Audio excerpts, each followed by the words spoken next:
Good afternoon, everyone. Kalla here. Welcome to my live stream. Glad you could make it today.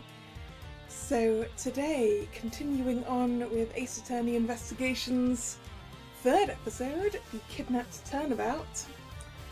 Last time, our kidnapping case turned into also a murder case, as it appears that one of the kidnappers may have turned upon one of the others.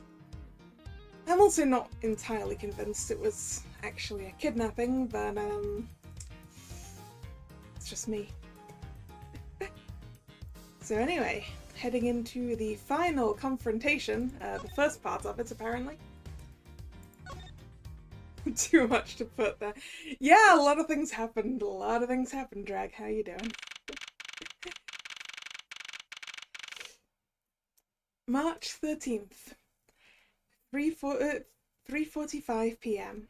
Gatewaterland main gate.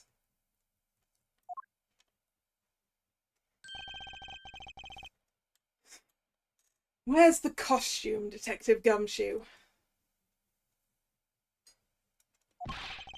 Just on the other side of the fountain, sir.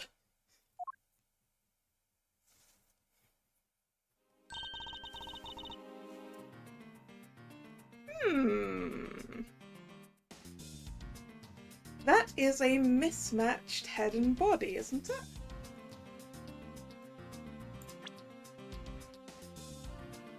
Yeah.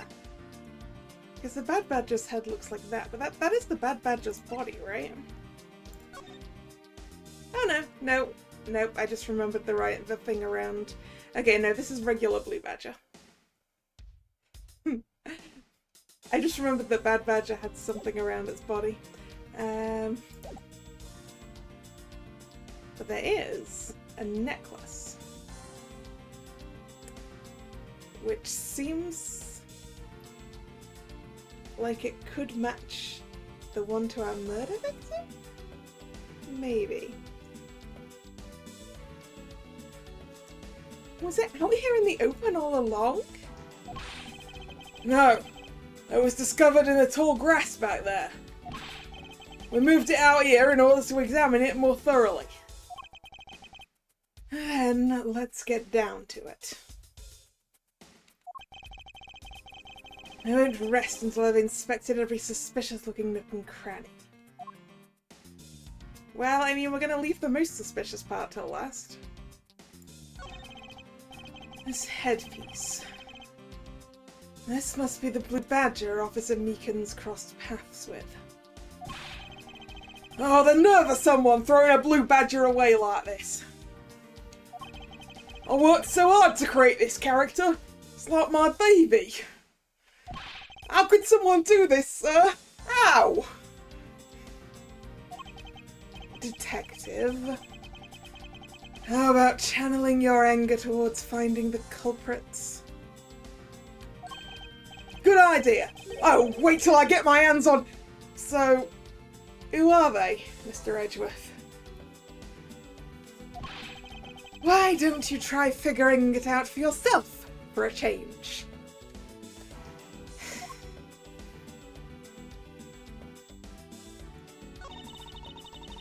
It's the Blue Badger's body section. What a waste. How so? Going through all the trouble to steal this costume only to throw it away in the end? A real thief wouldn't do such a thing. No way. I wouldn't think a real thief would steal something so gaudy to begin with. Yeah, and Kay, dumping the disguise is a good idea, I'm afraid.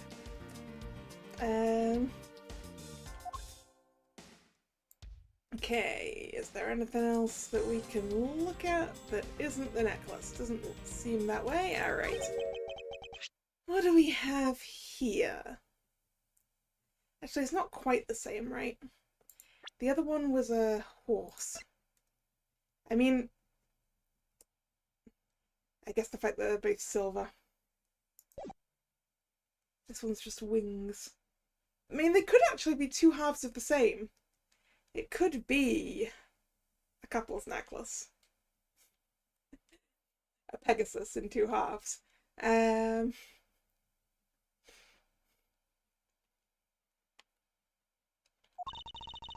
Oh, it's another pendant! That's two treasures in one day! How lucky is that? Hey! This pretty baby's made of platinum silver too! Yep, they are related. Another pendant on top of the one we found on Mr. Deacon. Is it possible that these two...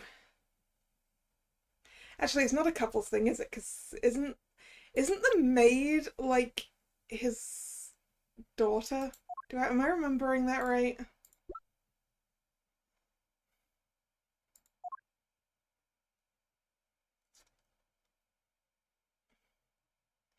It doesn't actually give us the information here, but like, she's got a long-lost father that disappeared a long time ago, right?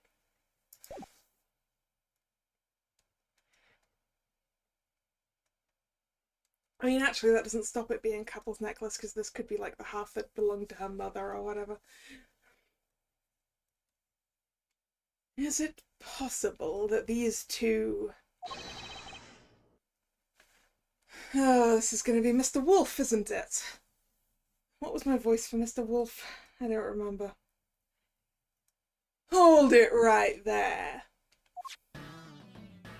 Yeah, it's Mr. Wolf. Hands off, Mr. Prosecutor. You sure know how to cross the line, don't you?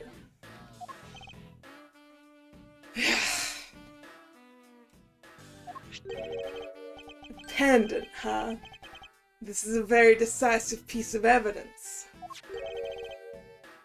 How can you tell? Look here and read off what you see. Yeah, it's got a name on the back that I didn't get around to getting to, doesn't it, Mr. Wolf? Lauren D. Lauren! Hey, it's a name that's engraved on this. Yep. Belongs to the girlfriend.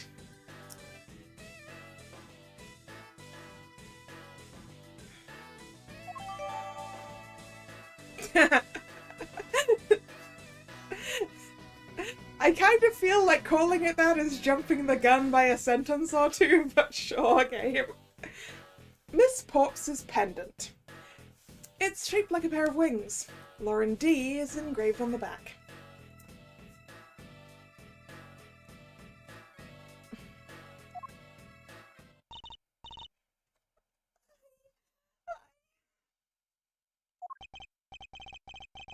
Aha! We have you now, Miss Kidnapper. Yeah, once again, I'm not 100% sure it was a kidnapping and not like an elopement disguised as a kidnapping.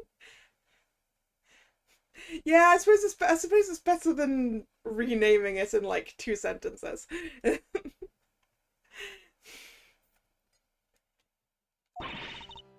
No, you don't understand.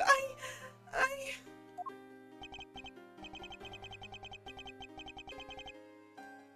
Okay, maybe it wasn't an elopement disguised as kidnapping. Lolly, I can't believe you were one of my kidnappers. Lance!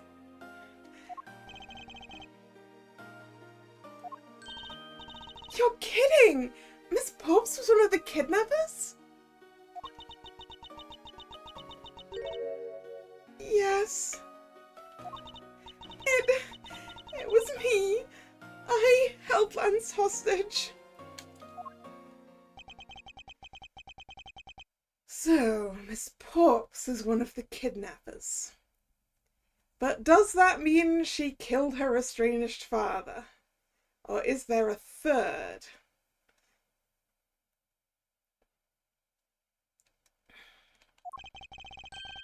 But even knowing that, I can't call this case solved or over. Hey, guys! Case closed. Get the car ready! And I mean the special one for this young lady. Hold it! Again, Mr. Prosecutor. What is it this time? Are you proposing that Miss Pops is also the culprit in the murder case? What happened? I thought Officer Meekins was your suspect.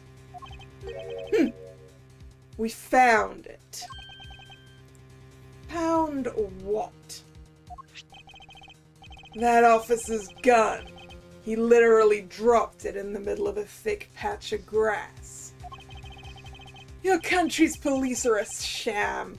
Just look how careless they are. Well, I mean, I can't deny that one. Who are you calling a sham? The officer's gun didn't show signs of having been fired, so it can't be the murder weapon. So, Officer Meekins has been cleared of all charges. I see. And that's when a brand new suspect comes walking onto the scene. Murder only happened because the kidnappers started fighting among themselves. As I recall, it was you who said that, right, Mr. Prosecutor?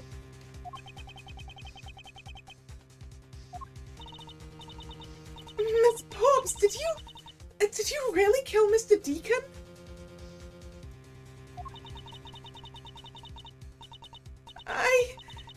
Yes, I killed him. Oof. Purposefully or accidentally, girl?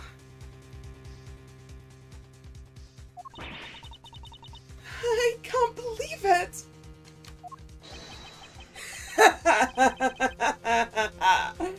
Thanks for the confession. Objection! Hey, Agent Lang, it's much too early to declare this case closed. Look at you, so sure of yourself. We got the culprit's own confession and some very incriminating evidence. Yeah, but you don't have the murder weapon? I think you need the murder weapon, Lang.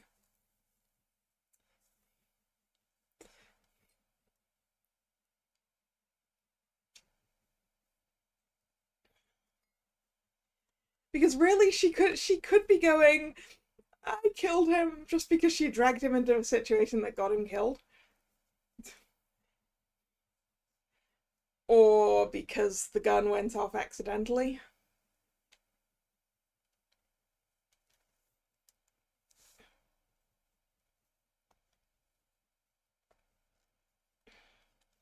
Or because you thought it was a prop gun and it turned out to be a real gun.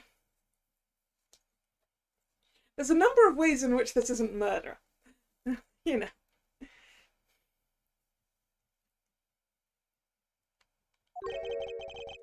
What more could you ask for? Miss Lauren Porps. Yes? I want to hear it from you. Tell me your side of all that's happened today. From the kidnapping to the murder. But why? I'm the kidnapper. I'm the killer.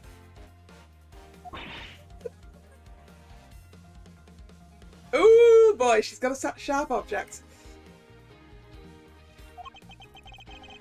It's fine if you're the one behind everything, but only if that is the truth. Now then, will you tell us the truth? Or is there some reason why you can't? Is the kidnappee the murderer?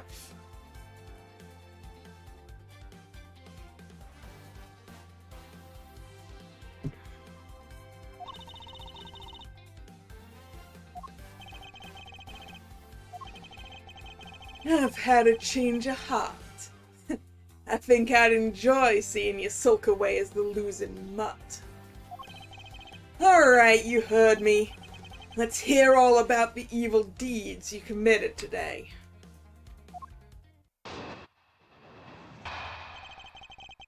Miss Porps's confession. The one who came up with the kidnapping plan was the butler, Mr. Deacon. We knew that we could get rich by holding Lance hostage. Mr. Romano would pay anything to get his son back after all. Everything was going according to plan, but as soon as we got the money, Mr. Deacon turned on me and tried to kill me. Ah, self-defense. That was another option. There, are you satisfied? She just confessed to her crimes a second time. Actually, she only confessed to kidnapping. She did not, in fact, just confess to murder. At least you have the guts to admit what you've done. I can at least respect that much. Miss Porps, is what you said really the truth? Yes, it is. If that is the truth, it certainly isn't the whole truth. Yes, and what we want here is the truth, the whole truth, and nothing but the truth.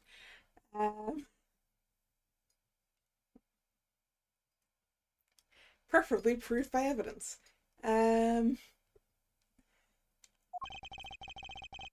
Because there's something that seems a bit too improbable in her confession.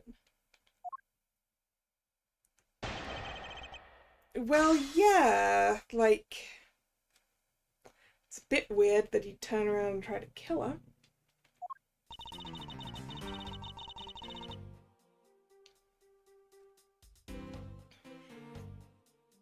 We can get rid of the bits that aren't the truth, and then what we have left is nothing but the truth, right? Let's press everything. Hold it! How well did you know the victim? I've spoken with him only a few times at Lance's house. A few times. That's it?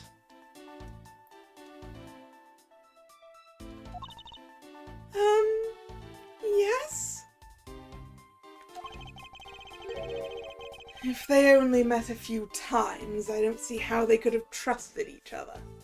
But if you hardly ever talked, then how could he trust you not to steal his plan? Knuckle back! That's completely irrelevant. He was planning to betray her from the very beginning. Which is why he chose someone he wasn't especially close to. Well, that depends whether either of them have figured out who the other one is, though. Isn't that right, Sheena? Yes. However, Mr. Deacon made a very poor choice. In the end, he was killed by the one he intended to betray himself. Ha! Bet he didn't see that one coming.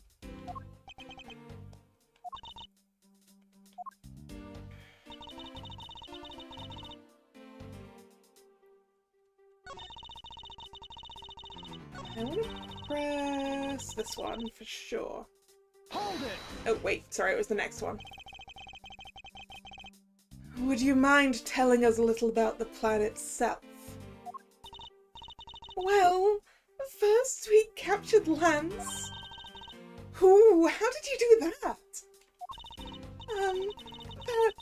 Well, Mr. Deacon did that on his own, so I don't quite know. And here I thought you knew how to steal people away. I shudder to think what you would do with such knowledge.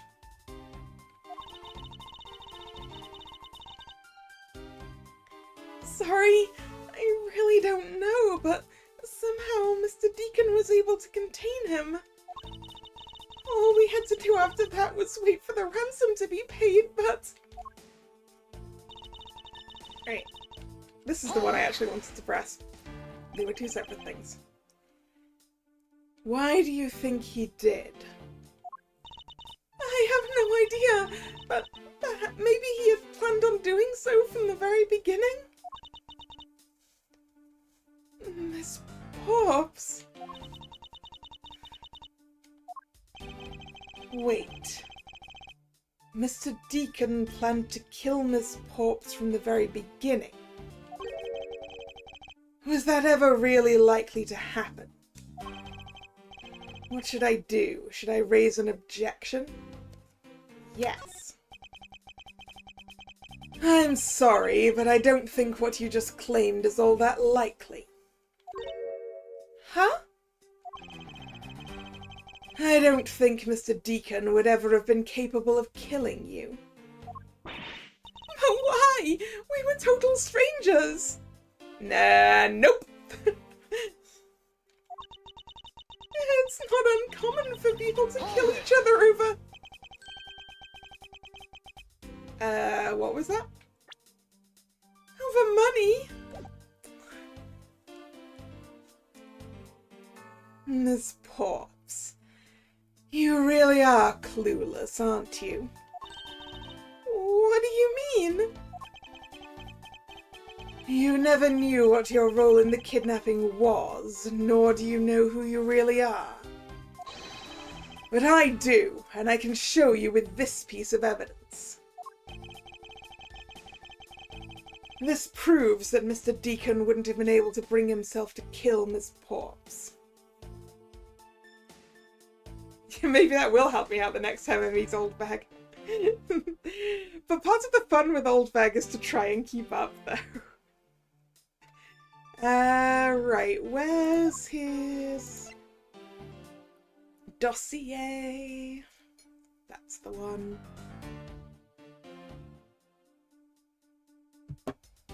This is the one that says he has a daughter, right?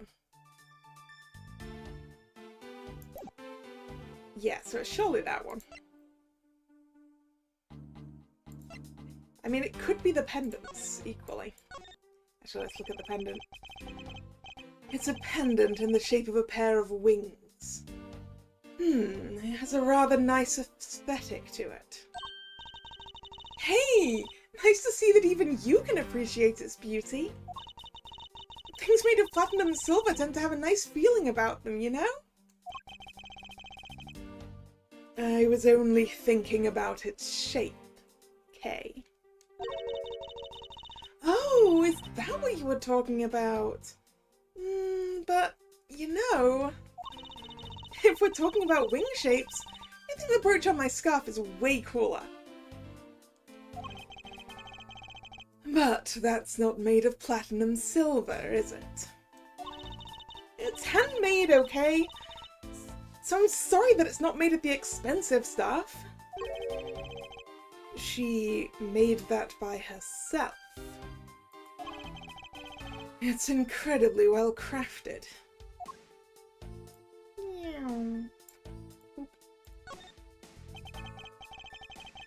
Lauren D is engraved into this pendant. I see that they wrote out her first name, but why just the D? I mean, not enough space.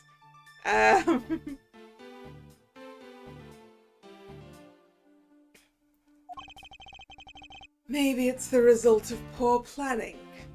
Yep, exactly. Exactly my thoughts, Edgeworth. Like those times where you see something with letters where they've clearly picked a point to start at and done the first few a little too wide. And then the last ones end up squished up really close together on the end.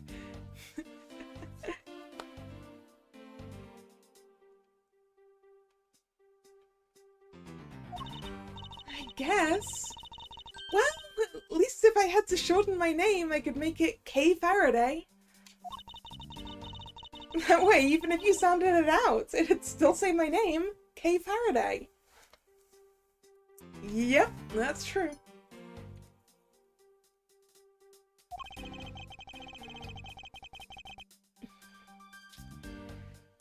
I suppose if I had to do the same, I would also abbreviate it as M. Edgeworth.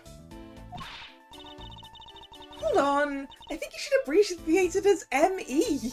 Get it? Who would have thought this little pendant could stir up such a strange conversation?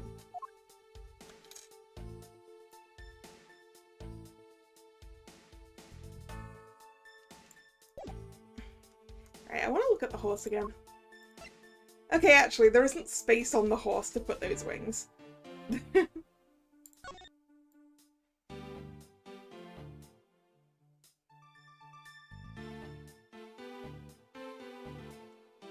Actually, it looks like we haven't spun the horse yet. Haha.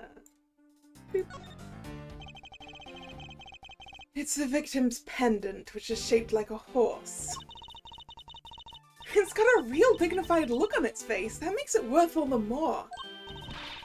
Oh no, Mr. Edgeworth! What? Did you find an important piece of evidence? This is made of platinum silver. That makes this thing super valuable. I've seen this type of jewelry at a lot of stores before, so I know it when I see it. Okay. If you ever laid so much as a finger on those pieces of jewelry. What? Me? I'd never do something like that. Is it possible that she's never wanted to steal from a jewelry store before?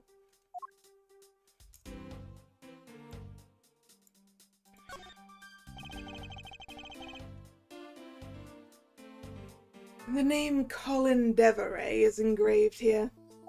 I really admire people who carve their own names into a pendant. Oh, and why would that be? You have no imagination, Mr. Edgeworth. Did you ever think that maybe people want to have their loved ones always nearby? It's not as if I have a wedding band and I have no interest in accessorizing. I suppose. Anyway, you know what? More than wearing flashy accessories, I'd rather be engraving my name into every treasure I can find around the world. A sign of affection is one thing, but blatant vandalizing is just a bit different. Now actually, having looked at this again, that's really interesting. Like,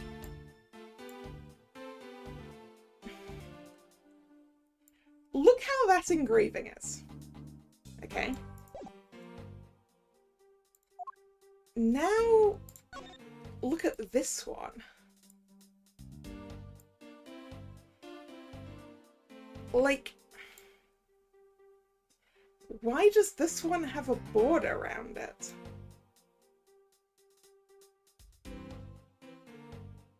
Is it indented or...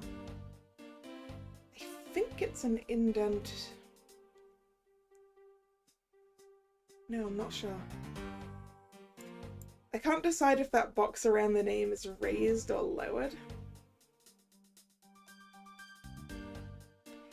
Because if it's lowered, it could be like the previous name has been scraped off it to replace it.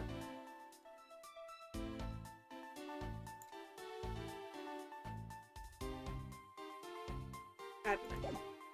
Anyway, I'm thinking Mr. Colin Devereaux's dossier. No, actually, does that help? Is that for certain?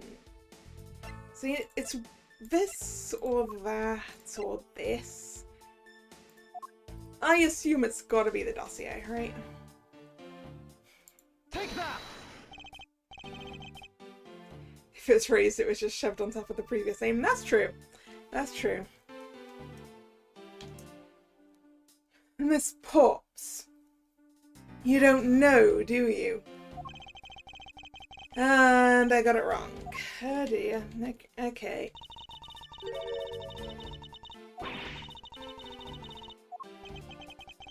Yeah. I do know things, I just don't know which bit of evidence I'm supposed to be using.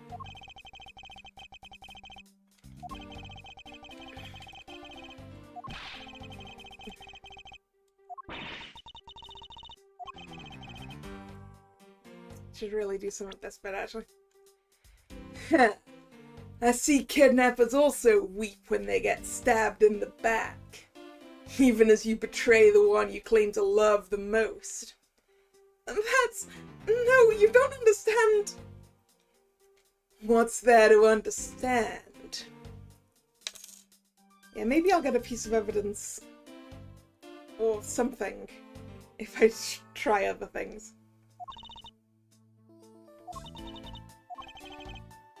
What's wrong, Kay? I can't believe she was betrayed. I kind of feel sorry for her. I feel a little sorry for her too. However, I also wish she would tell us the whole truth.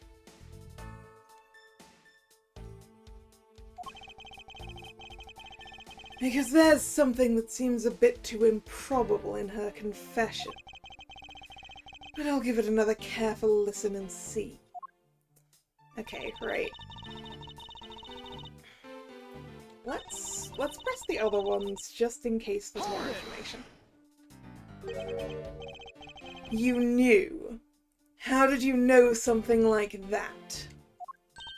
Oh no! What should I do?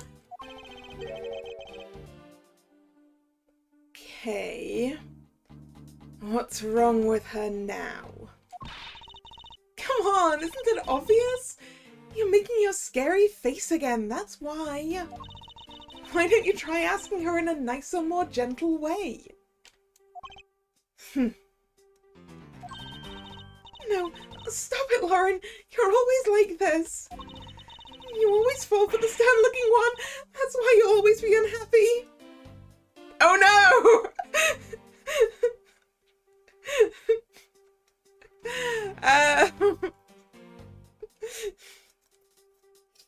Yeah, okay, she's not scared. Um...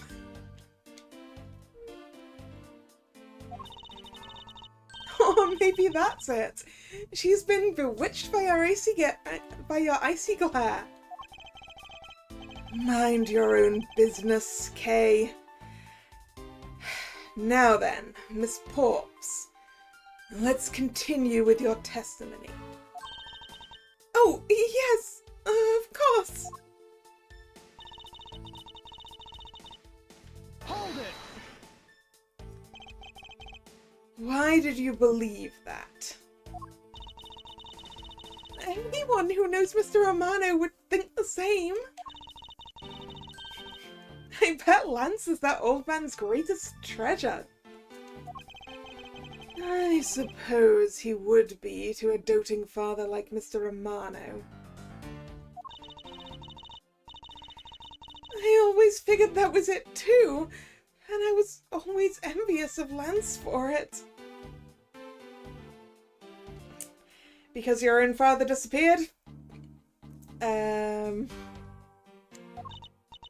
Oh, because your dad's... there we go. We did in fact need to press some other things. I got this pendant from my father, and I believe that as long as I have this, I'll find my father again someday. He'll welcome me into his arms, riding on the back of Pegasus. Oh shit! Oh shit, I was right about it being a pear necklace that made Pegasus. Okay, I was right. That pendant. She must truly believe it to be the wings of Pegasus.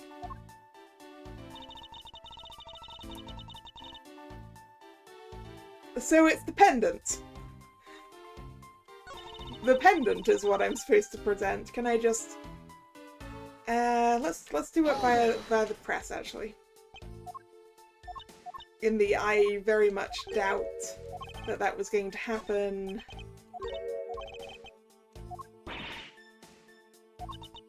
Hold it!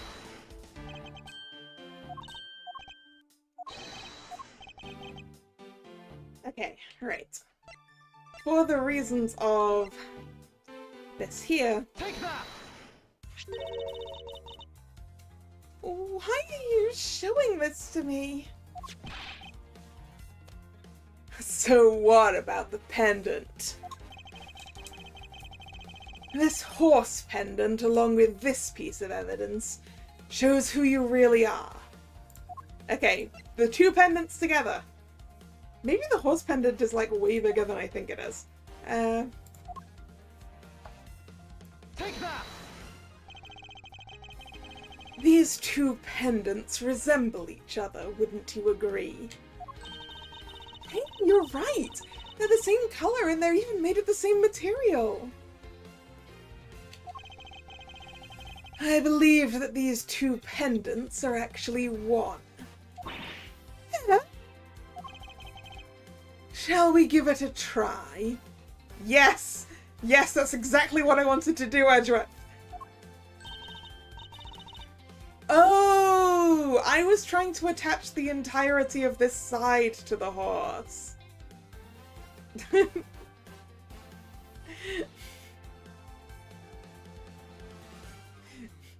That's why I thought the sizes were a bit weird. But if we're just attaching them right here... Wow! It's totally Pegasus! Why? Why does my pendant match up with Mr. Deacon's? You're a smart lady. I'm sure you can imagine why that might be. No! That can't be! So the two make a set. It's just another trinket.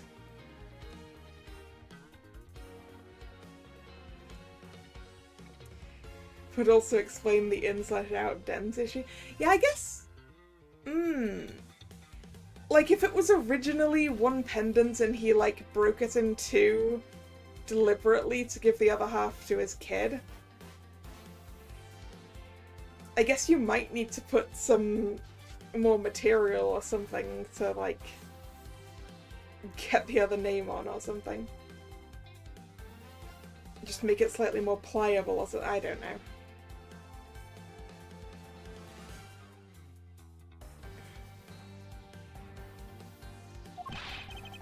Not as though this changes anything.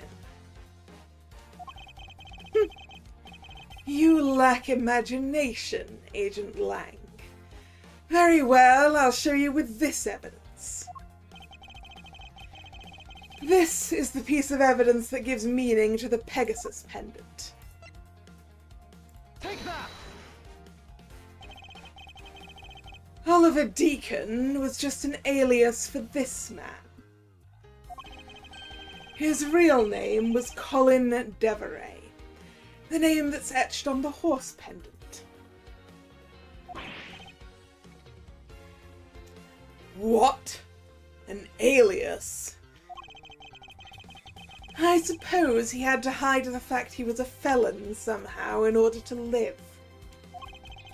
And it makes sense given what is written in Mr. Deveray's dossier. But what I really wanted to point out was this. In this specific section is what reveals the true meaning behind those pendants.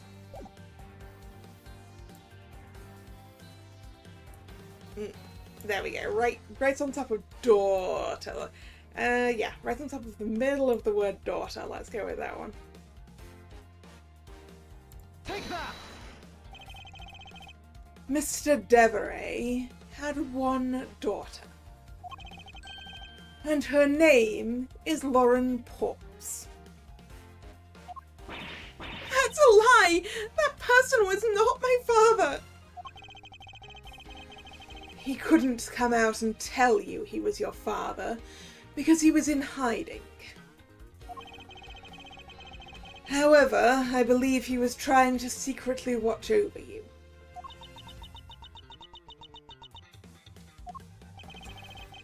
Do you still believe a man like that could kill the daughter he was separated from? Or even that such a man would allow his daughter to get involved in a kidnapping plot? Knuckle back! Okay, maybe it was an elopement disguised as a kidnapping. And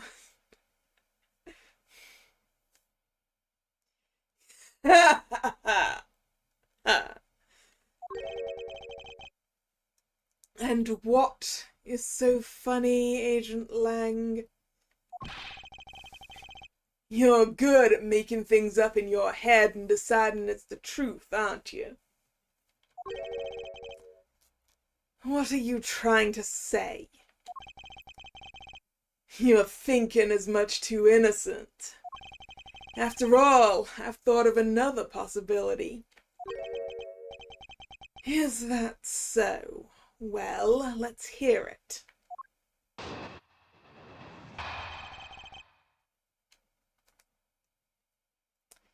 Is your theory that he got her involved in his kidnapping plot to provide money to her to help her with her life?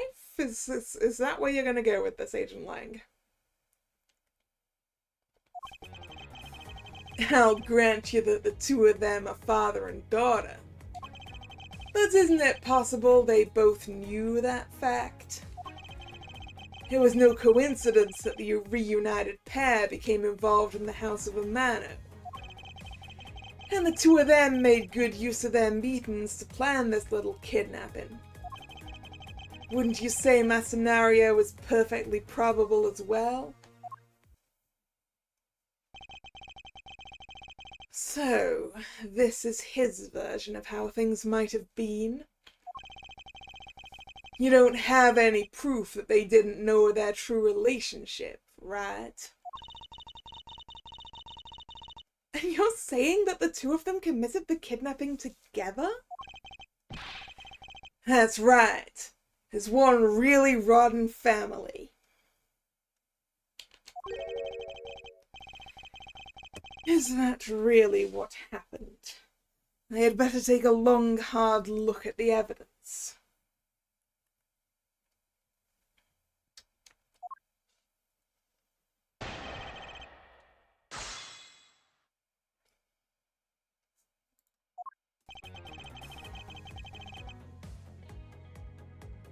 Okay, what pieces of evidence do we have? Let's remind ourselves. Prosecutor's badge, which we could obviously flash around if we wanted to. The Gatewater Land pamphlet is probably not helping us here. The Bad Badger's head that was left in the isolation room is probably not helping us here. The Blue Badger Bible might help us. The Badger Photo Rally... no. I mean, I say might help us, but probably not with this. The stolen costumes... well, the fact that there were 3 stolen costumes indicates that there was a third person involved in this, and whether it was the kidnappee or not is another matter.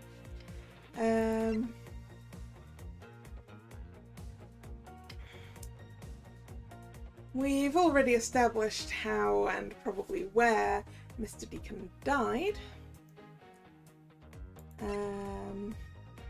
Pendant we've already used. Blue Badgermobile. The victim's costume. The love letter that was sent by Viola.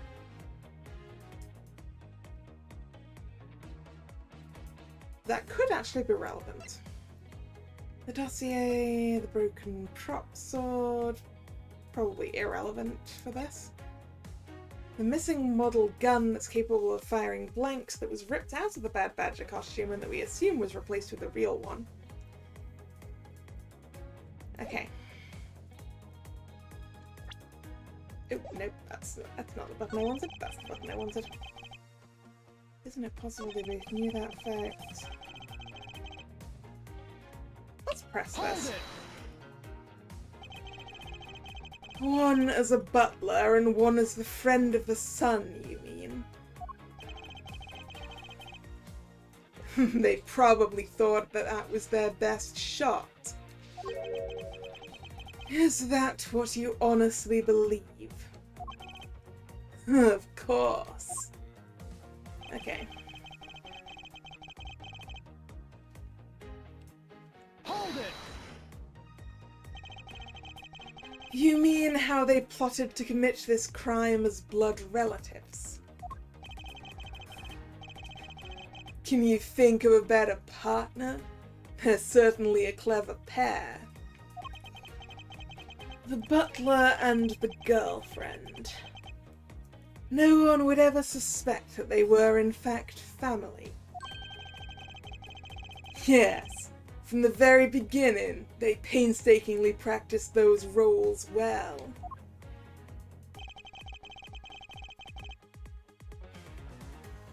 Yeah, let's go back to the beginning of this thing and press things.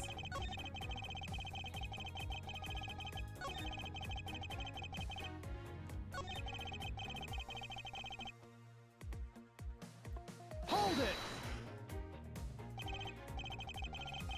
Precisely. And what father would ever willingly kill his own daughter? Not the back! I've seen a lot of things in my travels. And I can tell you that being related by blood is sometimes proof of nothing.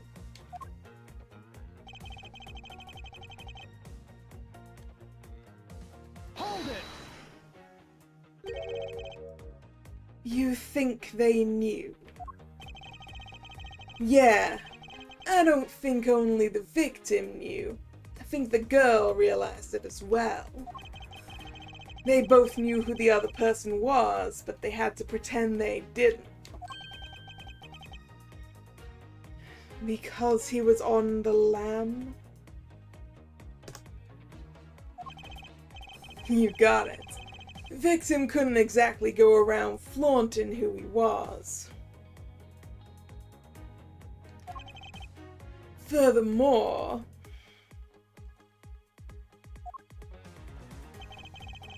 Okay. Let's go press his last statement so that we've pressed them all. After which I probably have to figure out what I'm presenting to. I believe you're being a bit too overconfident for someone with no evidence. Am I? Because I don't see you presenting any evidence to the contrary.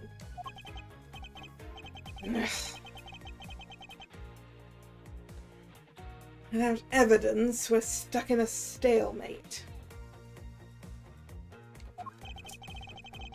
Agent Lang isn't wrong. His scenario is certainly a probable one. You'd better hurry up and do something, or Lauren's gonna wind up looking really bad. I know, but first things first. Is Agent Lang's line of logic factually correct? Was the crime really committed by the two of them? By this father-daughter pair? No, it was committed by 3 people. But I'm not sure exactly where I'm presenting that to. I'll grant you the two of them are father and daughter. Isn't it possible they both knew that fact? It was no coincidence for the United States Romano. 2 of them made good use of their meetings to plan this little kidnapping. Okay. This one then. I would like to present this. There we go. The 2 of them, you say? This kidnapping wasn't planned by just 2 people alone. What kind of proof do you have of that? Quite simply, there were 3 kidnappers. 3! Ooh, he's sweating. It's wonderful sweat, but he's sweating.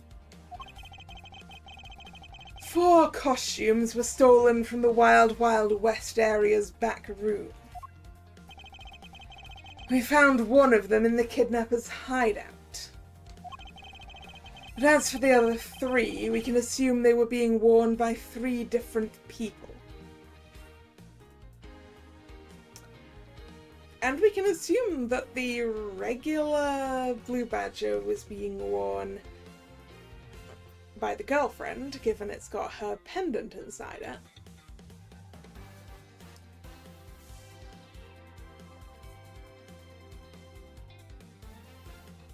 So there's whoever was in the Proto-Badger costume, which is the person who knocked us out. And whoever was in the Pink Badger costume.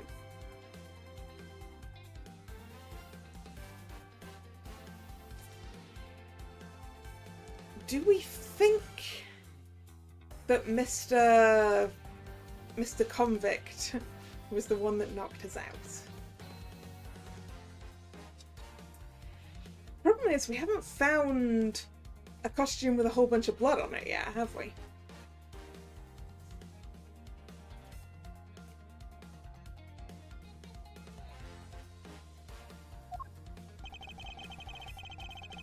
We also found a set of 3 cups and 3 folding chairs that were used in the hideout. It all clearly points to a 3-man group. And I believe this 3rd person is the real mastermind behind the kidnapping. Which I still think could actually be the kidnappee. Oh, it could be the kidnappee in an effort to just steal a bunch of money from his own dad. That's an option. Who is this mastermind? What? Why are you so sweaty, Lang? It's not you, is it?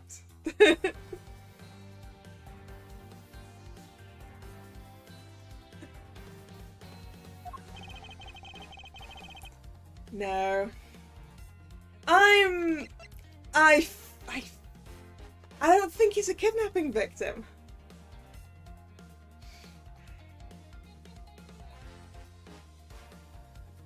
Like, I haven't thought he's... Ooh. wait a second. Oh no! No, wait a second. I have two possibilities.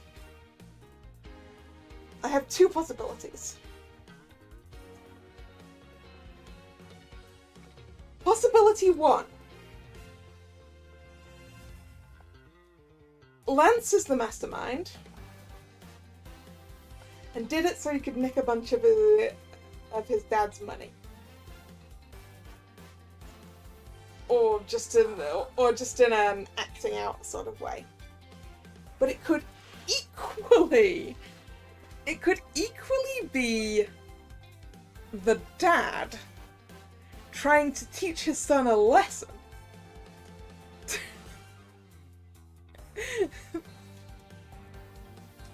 Or it could be the person who seems to be very suspiciously sweating all over the place right now. Oh no.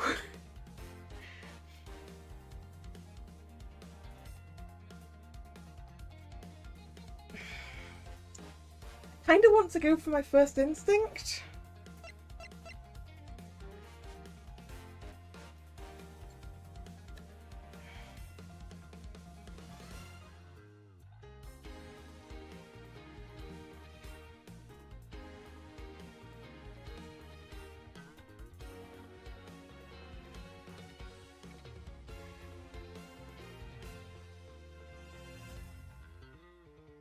It's not anyone on the second page, right? Oh yeah, it's definitely not Old Bag or Emma.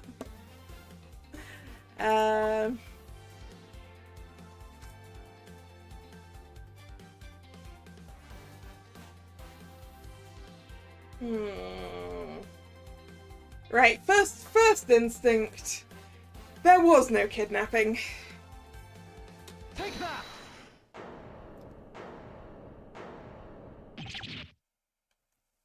Lansamano! Hey! Shouldn't have second guessed myself.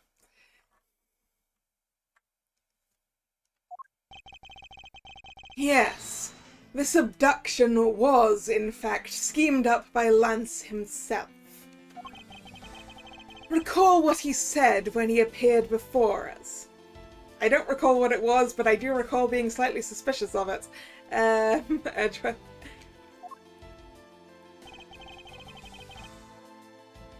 Did you see the faces of your kidnappers? No, I didn't see their faces, but two. One was a woman. However, there were 3 kidnappers, which is in direct contradiction to what he said. But I know I only saw 2 people. Yeah, because you're the 3rd one. You probably didn't see yourself.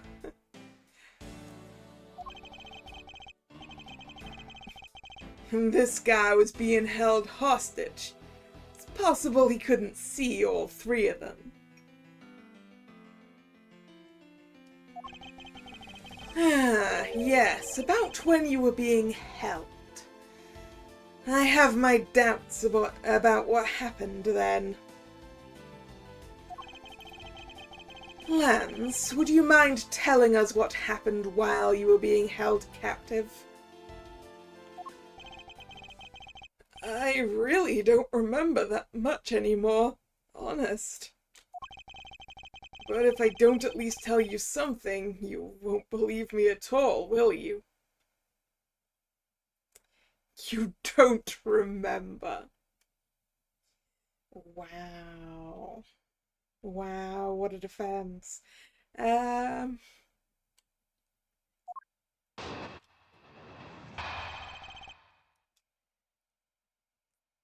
Lance's testimony.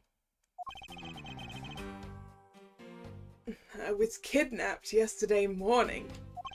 And they had me shut in that room blindfolded the entire time. Well, the kidnappers suddenly disappeared around the time I heard rain falling outside. My hands were cuffed, but it was by a stroke of luck that they left me alone. I made my escape and ran away from that room as fast as I could.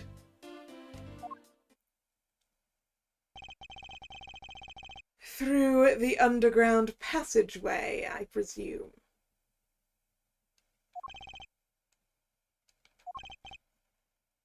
Are you okay? Sorry, I really didn't want to recall that horrible ordeal, but now you believe me, right? No, not quite yet. How could you not? Why do you look at me with icy daggers in your eyes? Because you're super sus, dude.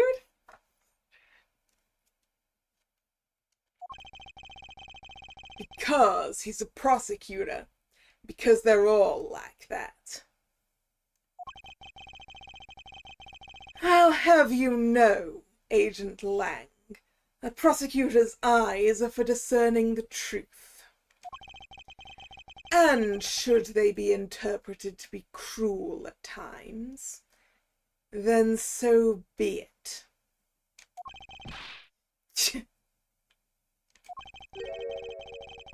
There's a sticking point in Lance's testimony.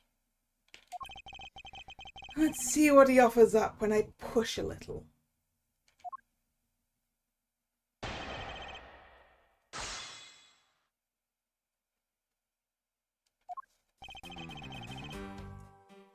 I was kidnapped yesterday morning. They had me shut in that room blindfolded the entire time. And they suddenly disappeared around the time I heard rain falling outside. My hands were cuffed, but it was a stroke of luck that they left me alone. I made my escape and ran away from that room as fast as I could.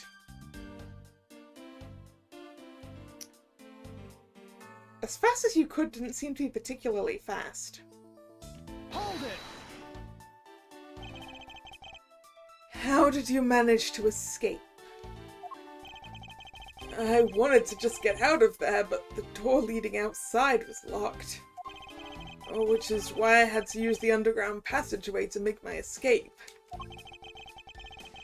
I remember our escape to be equally as hard. This is an invaluable piece of testimony. I mustn't let it go unexamined.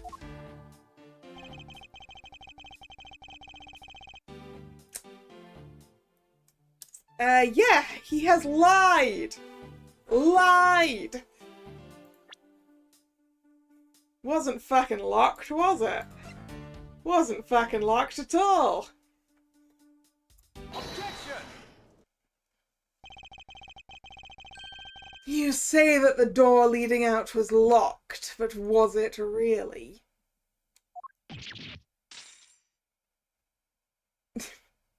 Did those cuffs just come off his hand? They did.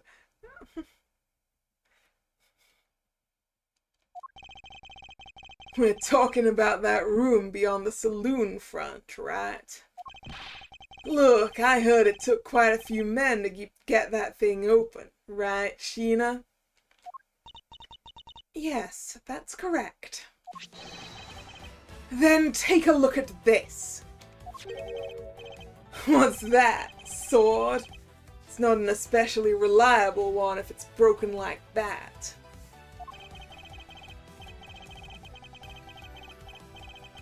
Allow me to start from the end. My conclusion is that the door was never locked. It was simply held shut by this sword, which was used to jam the handle. Lance, even though your hands were cuffed together, you could still use them. If that's the case, then why did you not simply remove the sword and escape? Why didn't I was disoriented. Yeah, that's it. I didn't notice it. I didn't notice there was a large sword shoved in the handle of the door that I told you was locked, and therefore I must have tried.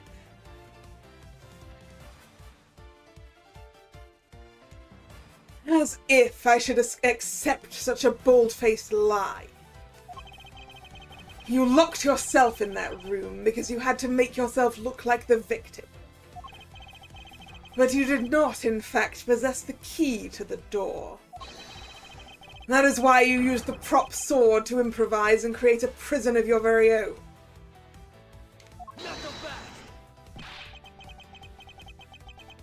You've been making this guy out to be one of the kidnappers for some time now. I wonder if you've forgotten something very important along the way. And what would that be? A motive. What else? Money! The motive is money, Lank! It's one of the, like, 2 basic motives.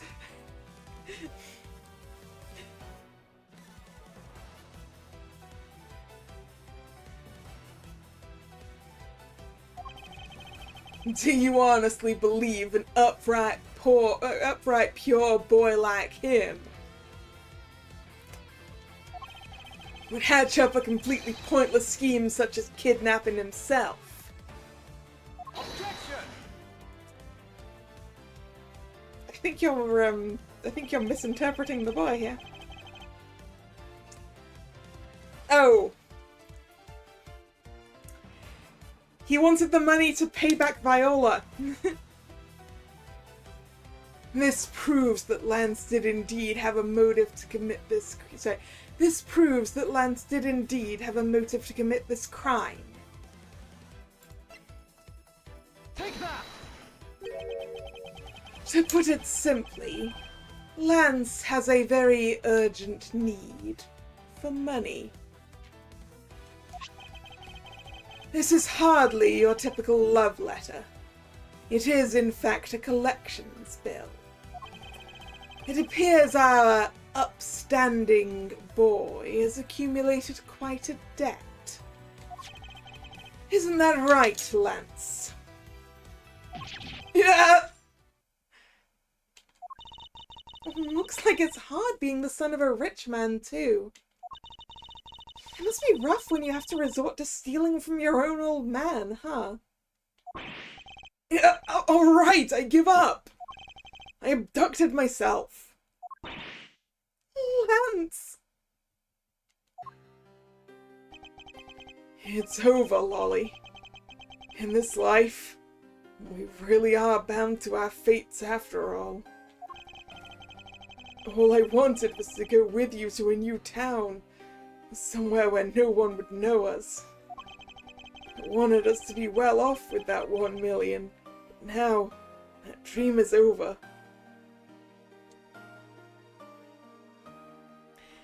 Wait, was I right about the elopement? Although I don't think that's what it actually was. Is that why she went along with this? Did he go, we'll pretend I'm kidnapped, and then use the money my old man brings to elope? Is that the... Oh, Lance!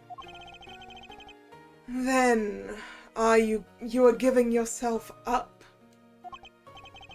Yes, I planned to run away from this world with my lolly. Oliver even helped us with the plan, but then he had to go and stab us in the back. He turned on you. Maybe he didn't want to split the ransom money. That's my guess. Happened almost right after you made the drop-off. When we were alone, he attacked me all of a sudden. After a brief struggle, I was able to contain him and keep him under control. We left him inside that room as Lolly and I made our escape. We wore different costumes and split up.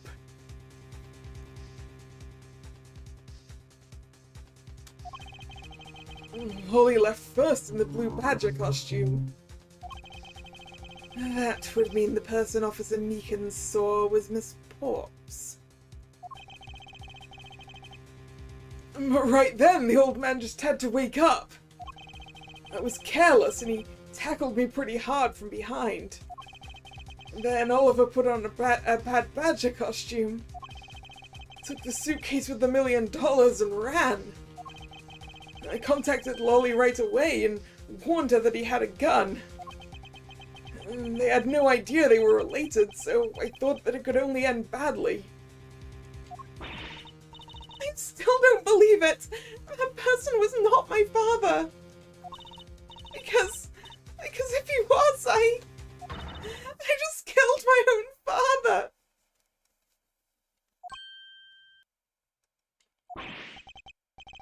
Oh, Lolly, then it really was you? Chain of events. That man is not my father! I mean, because at the stadium there was a bad badger pulling a suitcase with the 1 million in it. But that badger pointed his gun at me, aiming to shoot me dead.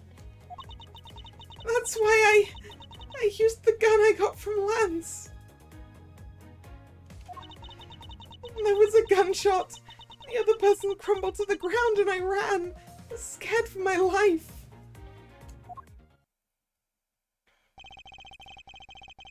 I think the big picture is finally coming into focus, don't you?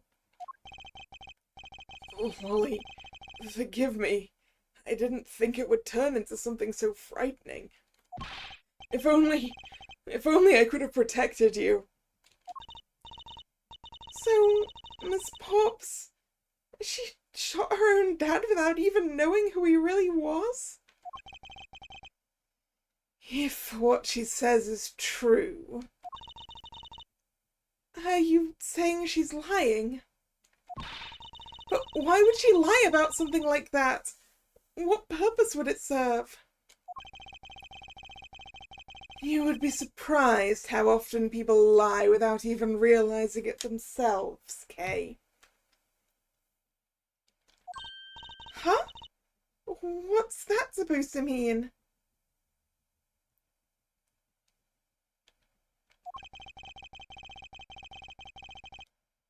What I mean is, listen very carefully to her confession once more, and you'll see.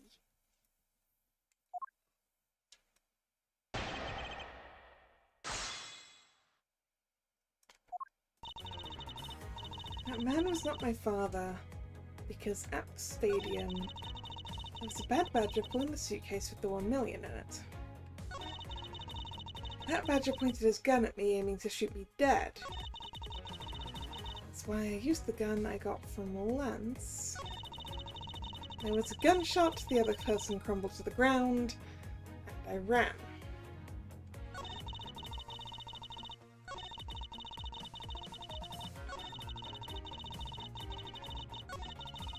I would like to press all the things. Hold it! Please calm down and let's slowly talk through this. But all you have to do is simply tell us what happened at the stadium. Leave it to us to search out the truth. Can you do that for me? Alright, so at the stadium... Hold it! That was the ransom money, wasn't it? Yes, that's how I was able to identify Mr. Deacon almost immediately. It was all thanks to what Lance told me. Oh?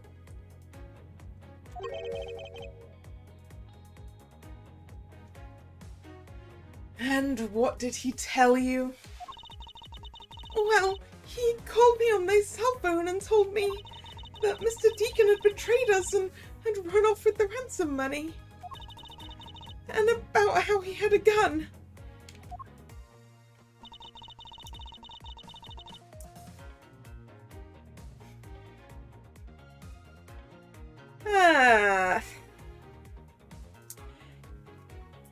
So, Lance, you lied to your girlfriend. Because if he was wearing the Bad Badger costume, then that costume comes with a gun that is suspiciously missing.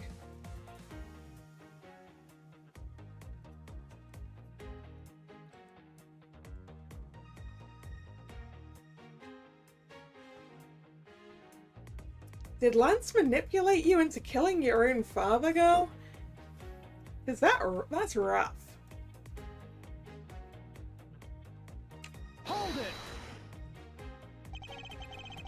Were you able to clearly see the gun?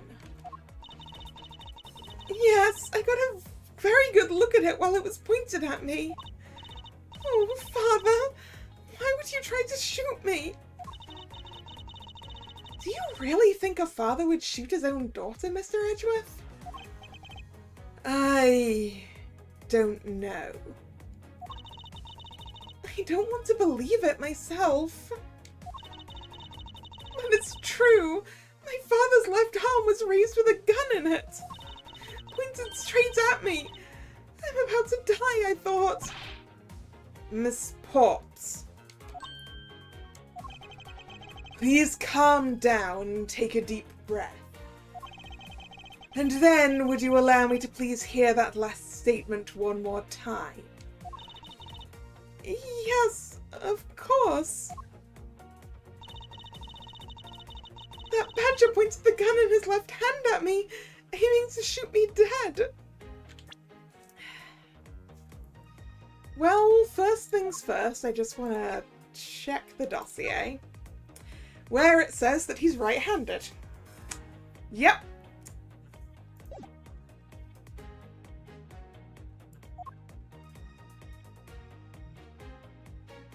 And then I would like to check the Blue Badger Bible. The gun on the Bad Badger costume is in the right hand. So what we definitely want is... boop. Objection!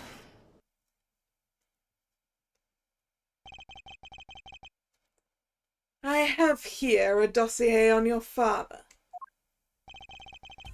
And according to this, your father was right-handed.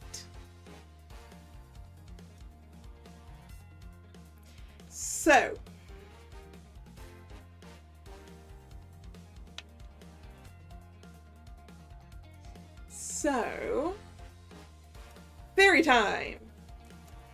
Theory time! That Bad Badger was not Colin Deveray, he was already dead at that point. Lance killed him earlier during the struggle.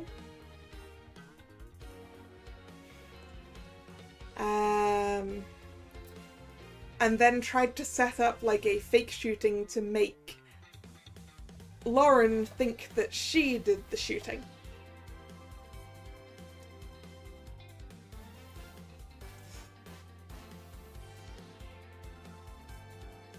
So like he got dressed in the Bad Badger costume and like, I don't know why he would like swap the gun into the other hand.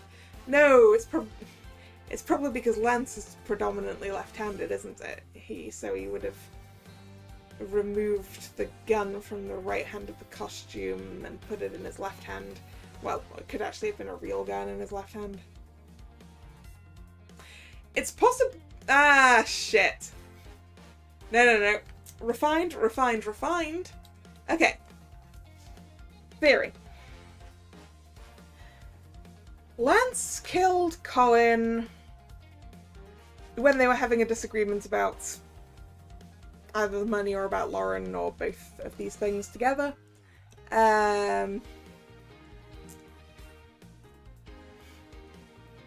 He then hid the body away. He's taken the prop gun from the Bad Badger's hand and given it to Lauren. We know that that prop gun fires blanks, so it can make the right noises. He then put on the Bad Badger costume that had the gun removed from its right hand, got an actual gun in his left, and went so that he could pretend to be Colin and make Lauren believe that she'd shot him by just, like, stage fighting, basically. Right. Theory over.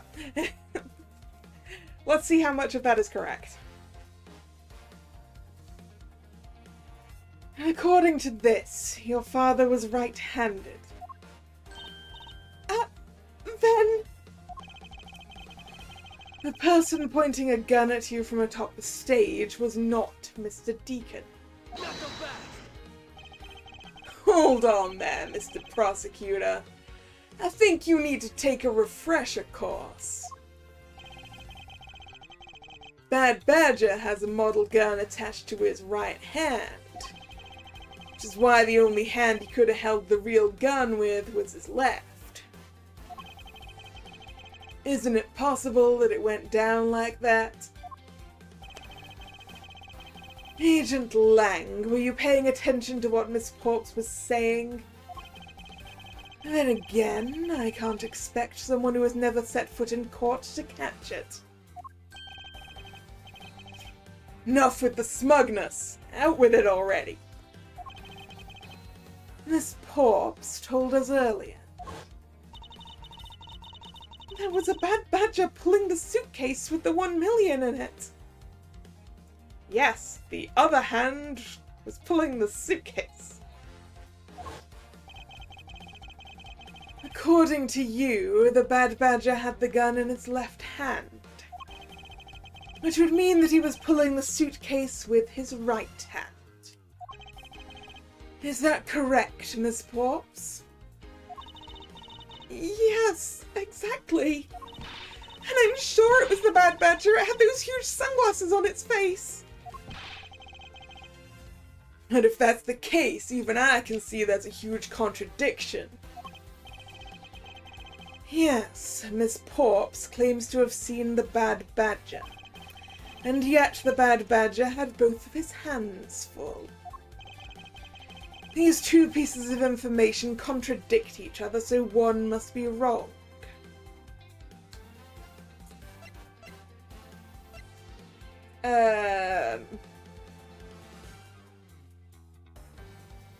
Both hands were not occupied would be the right one, wait? Yeah.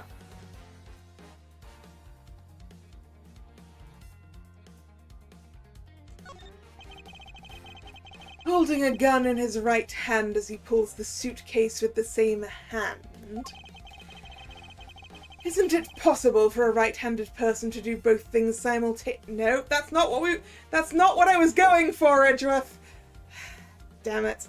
I needed the both option.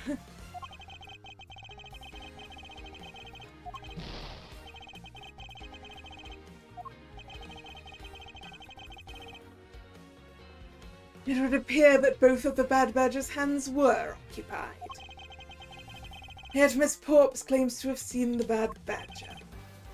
Nope, nope! I hit space too many times! Damn it!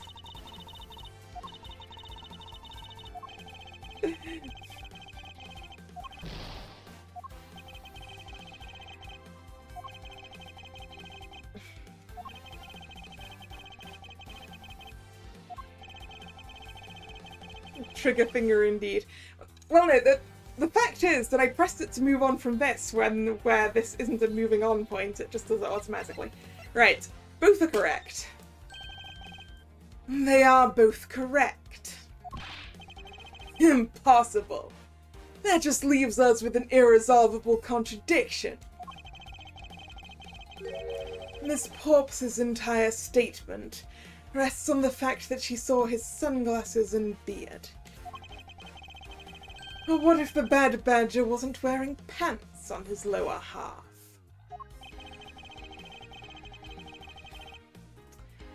This proves that there was a way for the Bad Badger to freely use both of his hands. Oh, Well, not wearing a different set of pants, but this. Surely, right?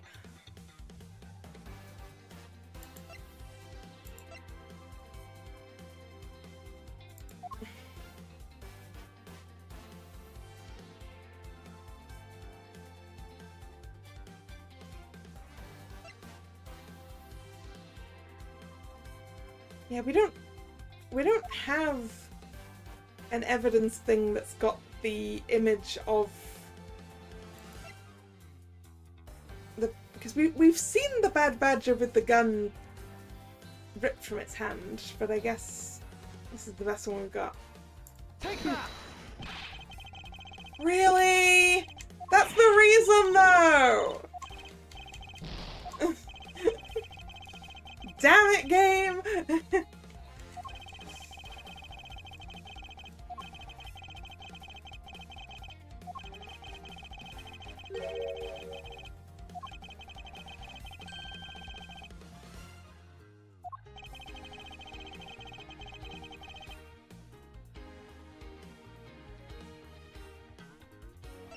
Alright.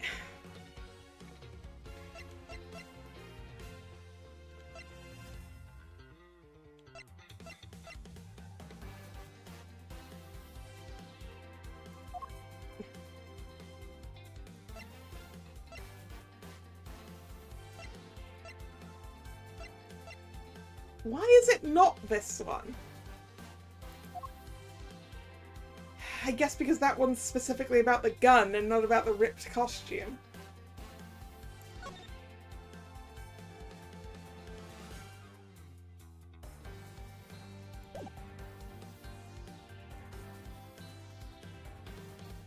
Wait, weren't we told that, like, 2 of a costume had been stolen?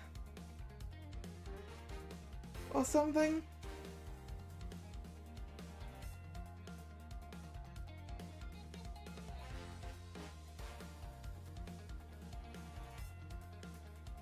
I mean, I guess we could just go, he could have been just wearing the head of the bad badger and still the body of the proto badger.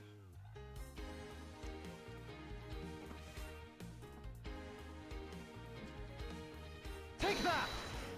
No!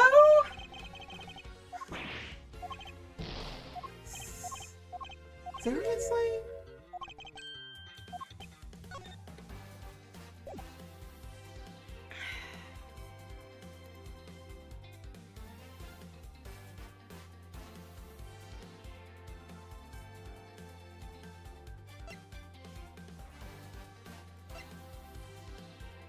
The fact that the bad badger's head was left in the isolation room.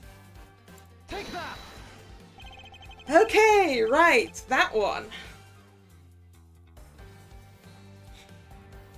Oh, it's the fact that it connected to that is the fact that the head and the body are separate. Right.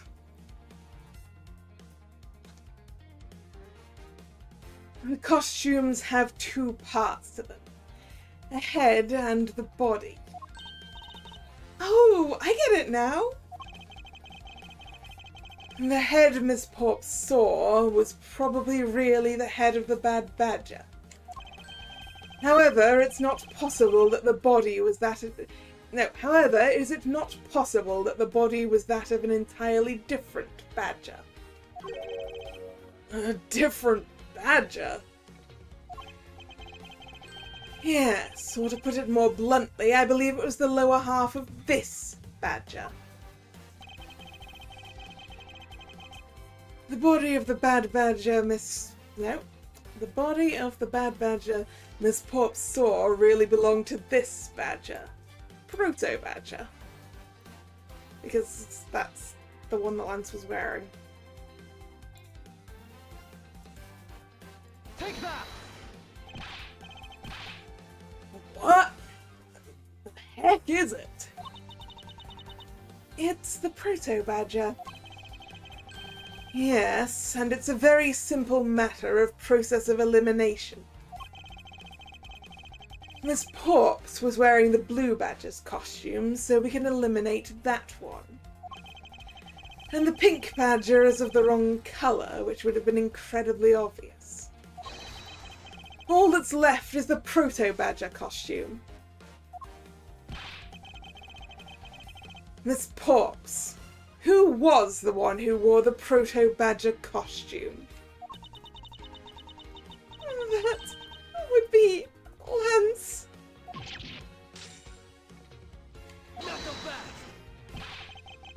Are you saying what I think you are?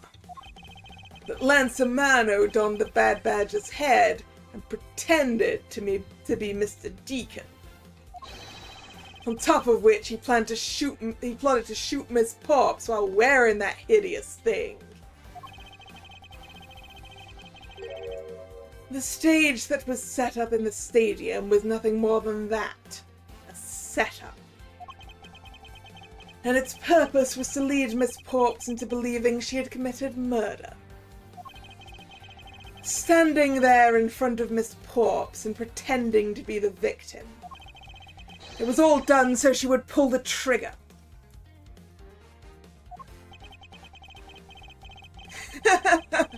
I have no idea what you're talking about. Why exactly would I have had to do all that, huh? There is but one reason, Lance Amano. You are the real culprit behind the murder of Mr. Oliver Deacon. What? No! That's slander! Take it back! You take it back right now! Just out of curiosity, Lance, which is your dominant hand? I'm left-handed, but what does that have to do with anything? Ah, so you're left-handed and you haven't been paying attention. Because if you'd been paying attention, you would not have said you were left-handed, dude.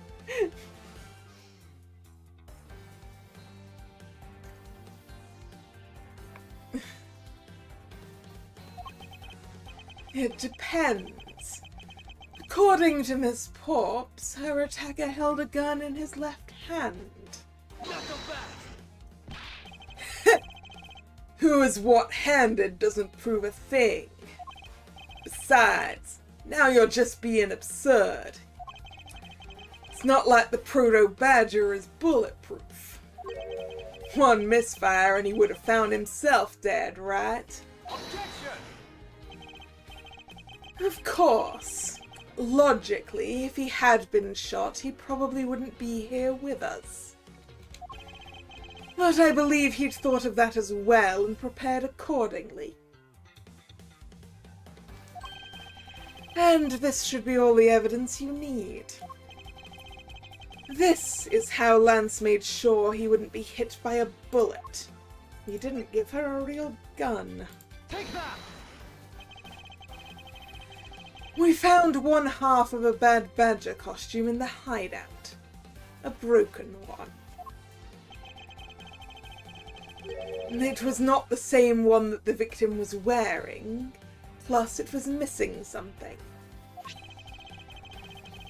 And that something is the model gun that the Bad Badger carries, which can fire blanks. What? Miss Porps, where is the gun you used now? I threw it away into the sea. That makes it a bit tough to verify what it was. Although I believe we can safely assume that it was the model gun in question. I've heard enough. All you've been spouting so far is pure conjecture. And your shit hasn't been pure conjecture, Lang? I admit that as long as the model gun is lost to us, I can't prove I'm right. However, I can say that the probability that I am right is very high. Okay. Let's pretend you're right and that the murder at the stadium was a fabrication. In that case, where do you think the murder really took place, Mr. Prosecutor? I don't know yet. I do.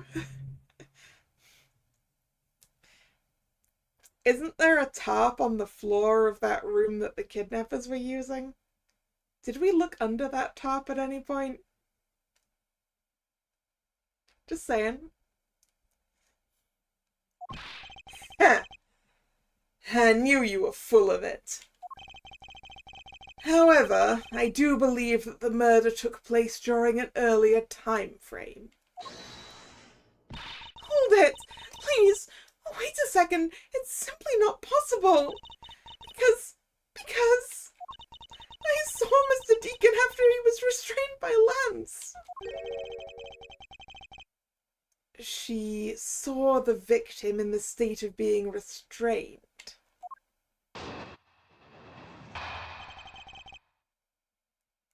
What Miss Pop saw?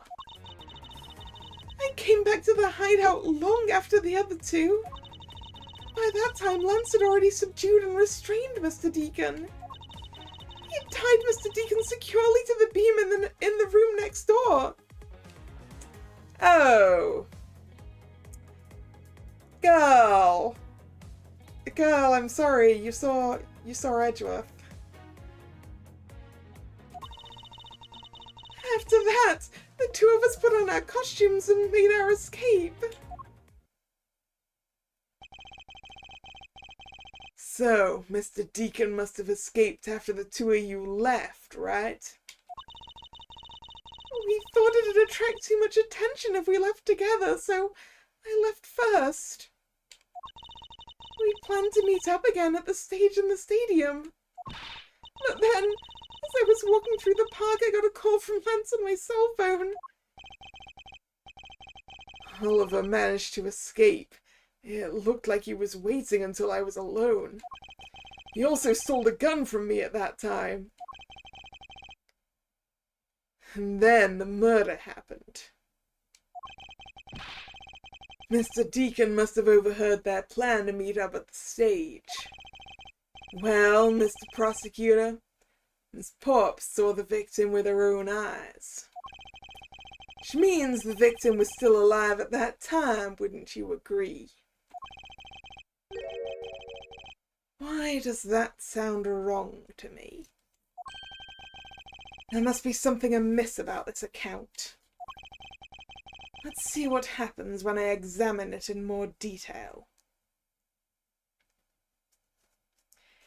I mean, two options. Two options being that it was Edgeworth restrained that she saw, or that it was a corpse restrained that she saw. Although, that could cause a problem with rigor mortis. I don't know.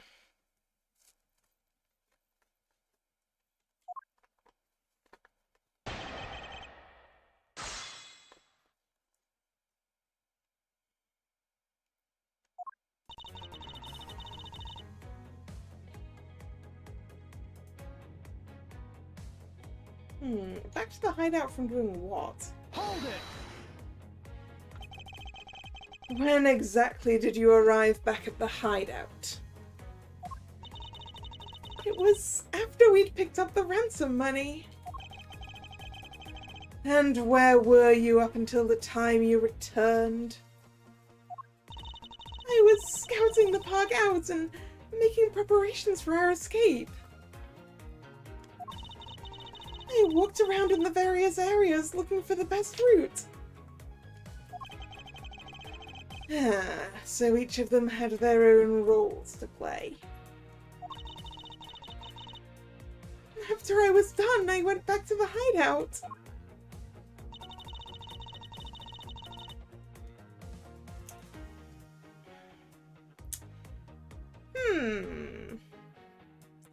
Does that mean it's possible that the fight they had was actually about Edgeworth?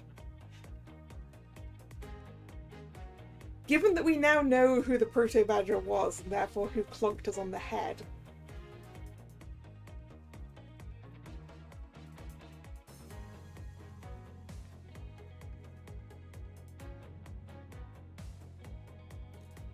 or did the murdering happen beforehand and he just used this as a convenient extra body?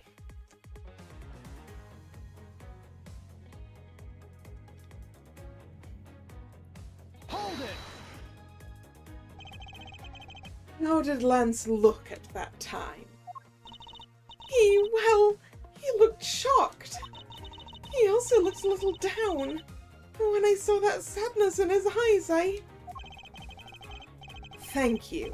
That's enough for now. And what of Mr. Deacon? What was his situation like?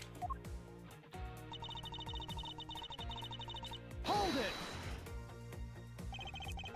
You are sure it was Mr. Deacon that you saw?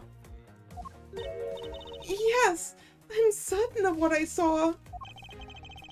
Did you go into the other room to check? Lance said that it was best if I didn't get too close to him. Lance, he's such a kind soul.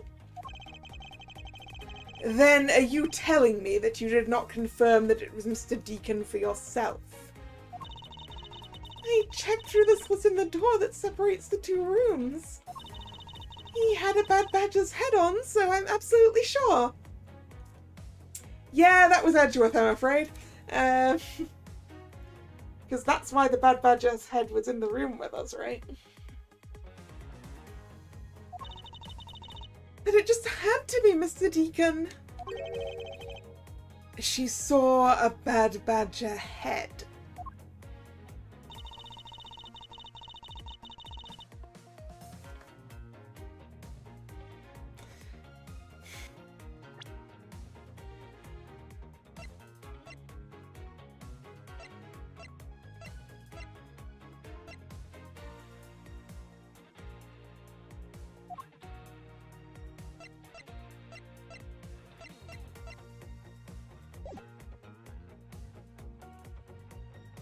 Hold it! So the tied-up Mr. Deacon was still in his bad badger costume? Yes, and it would appear that she misread the whole situation. What now? Should I raise an objection?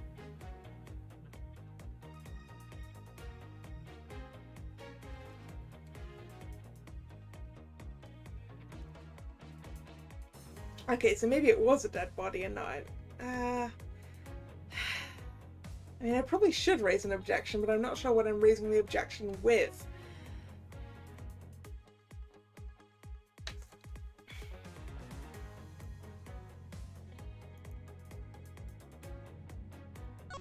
Also, I would like to make a save, given how low I'm getting. Oh, we're in final confrontation latter. Okay. That's nice to know. Right. What would we be raising that information with?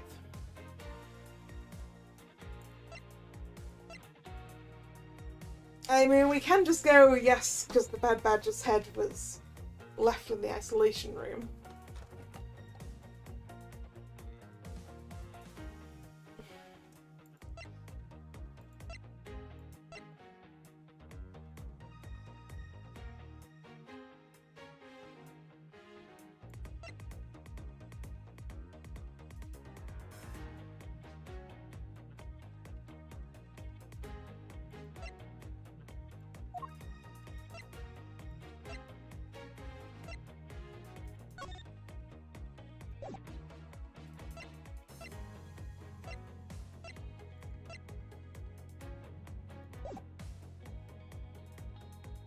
Raise an objection.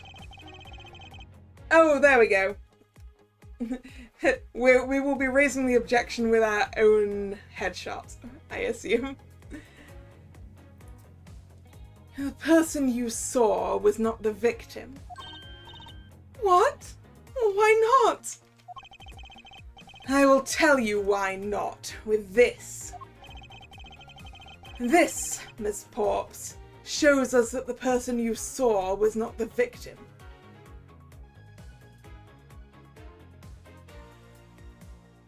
Can I... Oh wait, no, we don't have ourselves. Shoot. I forgot that. Okay, then the Bad Badger's head. Take that! Miss Porps, the person you saw was not Mr. Deacon at all. Huh? The person you actually saw was this person. Myself. It was me. Oh, the person I saw was you, Mr. Edgeworth? I always thought it was a bit odd.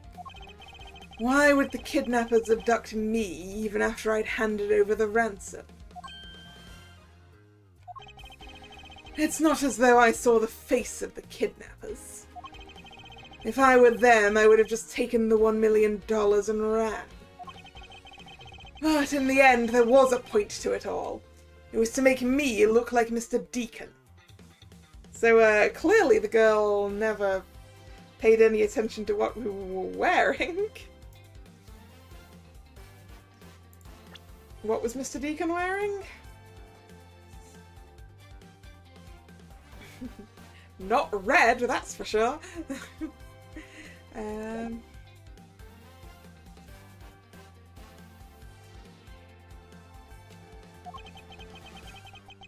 if that was the reason for which I was abducted, then I believe we can assume that the victim was already dead at that time.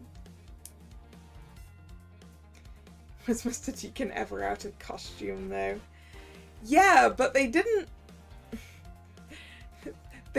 bundle Edgeworth into a whole Bad Badger costume, right? Because that would have been somewhat difficult to do with an unconscious body. They just put the head on him.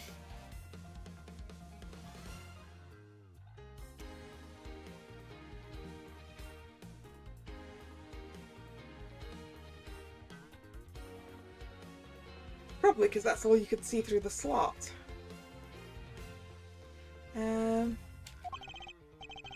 Well, Lance, am I right? Yeah, that's... You showed Miss Porps a person, namely me, with a Bad Badger's head on. And then made your costumed escape together, or so you pretended. Huh? What do you mean he pretended? Exactly that. I believe Lance watched you escape, then doubled back to the hideout. Probably to come and remove the Bad Badger head from my unconscious self.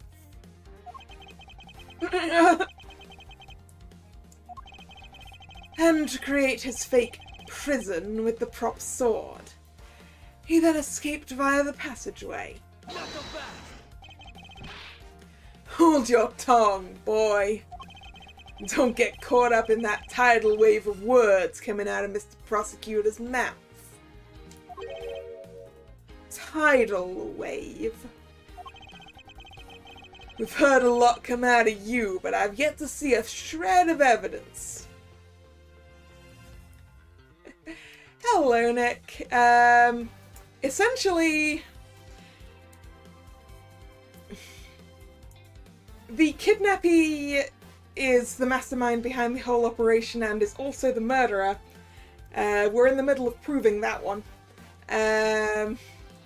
The girlfriend thinks that she did the murder, but I'm pretty sure, and Edgeworth is pretty sure, that Lance did the murder and then set up a thing at the stage to make it appear to Lauren that she did a murder by handing her the prop gun that came off of the hand of the Bad Badger, so that she could pull the trigger, it would make a noise, and he would collapse.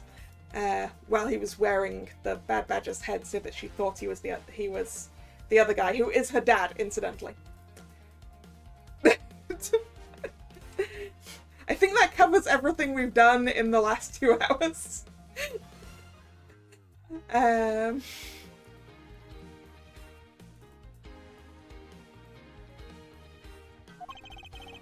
Victim's betrayal and his subsequent detainment.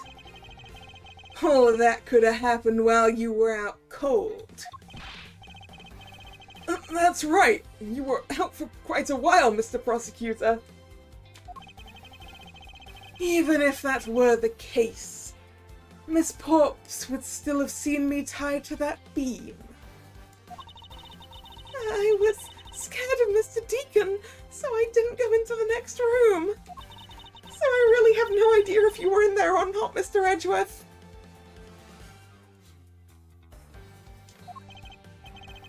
You see, it would seem that you can't prove a thing.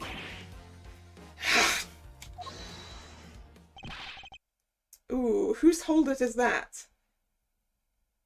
Ah, the father. Hold it. Who said that? Please wait. Mr. Romano. Oh, Miles, my boy. Looks like you're really giving it your all. And Lance, it's not good to cause trouble for others. Dad. Let's see. You are the one in charge of the investigation, correct? Yes, that's right. I'm sorry that my son has been nothing but trouble. This probably won't make up for anything, but I have some evidence for you. Oh, do you now? Hey!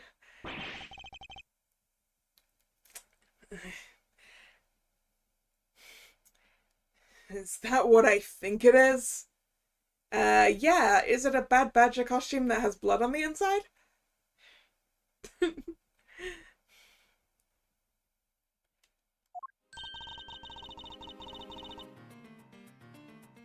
And a gun!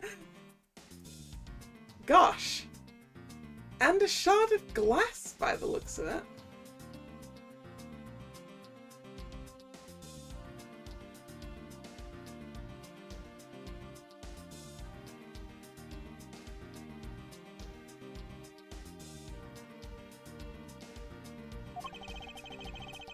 Actually, sorry, I don't remember if I actually did Kay's line there. It's the Bad Badger costume the victim was wearing! And a gun! There we go. I couldn't wait around for the police, so I went and found these myself.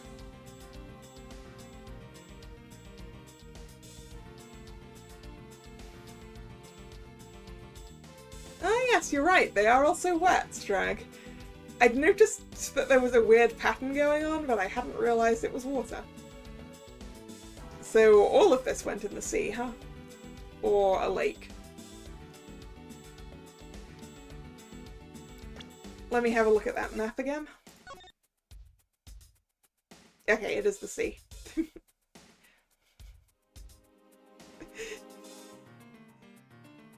It's kind of funny looking at this, looking at this theme park map, because shape-wise it looks rather like Playful Land. It's like, why is this almost a circle out in the middle of the sea?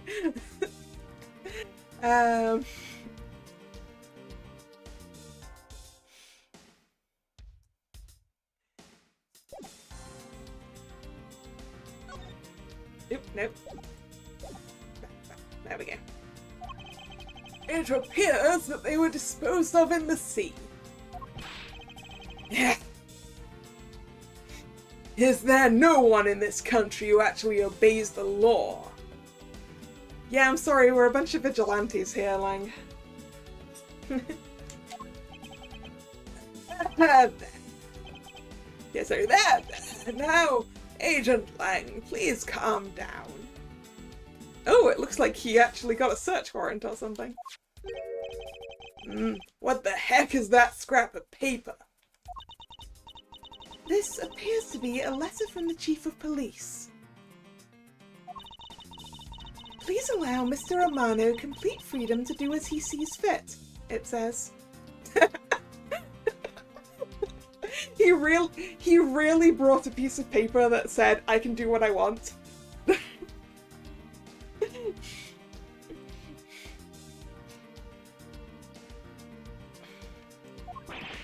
What? The Chief of Police? What the... Who does he think he is? The person who wields the highest authority in this area. There now. There is no need to be so upset. I'm not a cop from this land, so I'm not bound by the laws of your country.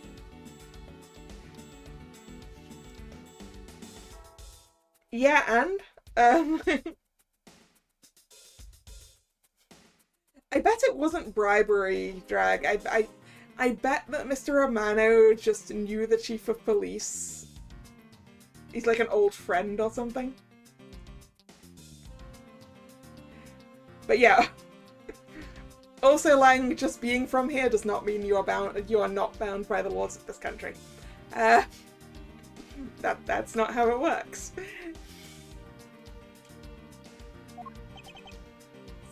Now. This wasn't meant to strong-arm you into anything. It's just a request. I'm only asking that you please respect the laws of the land. Can't really say no to that. However, returning to the topic at hand. Doesn't matter who found the evidence, its value remains unchanged. Alright, now let's look at this new evidence. I've already got the results back. Good job! Now that is something you can bribe. Getting your, getting your forensics results to the top of the pile is definitely something you can do with money. I had a special forensics research lab that I'm on good terms with conduct the tests. Yeah, can Mr. Romano be Chief of Police?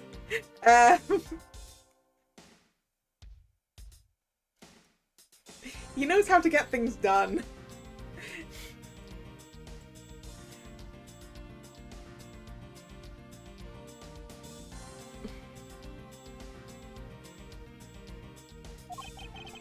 They verified that the blood on this costume belonged to Oliver. As for the gun, the only fingerprints I could find on it were yours, Lauren.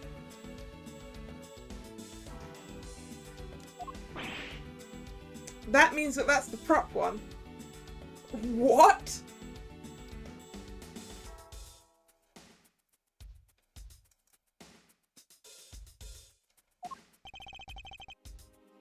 You disappoint me, Miles. I can't believe that you would cause my son such stress and heartache.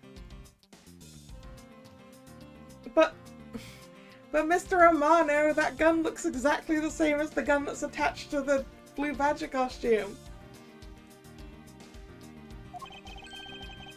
Thank goodness I was able to find the final pieces of evidence. With this, you'll have no reason left to push my poor boy around.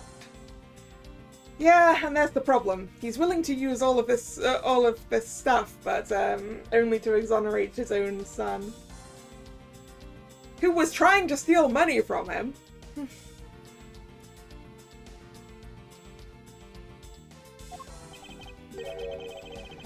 That's it? These are the case-making pieces of evidence? I'll be the judge of that.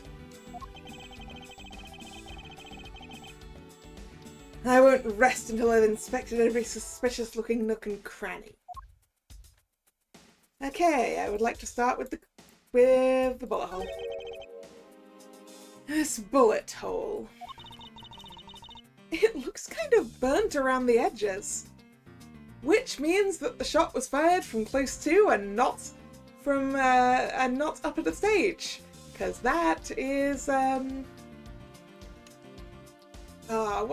what's the term? I don't think it's gunshot residue. It's oh no, what's the term?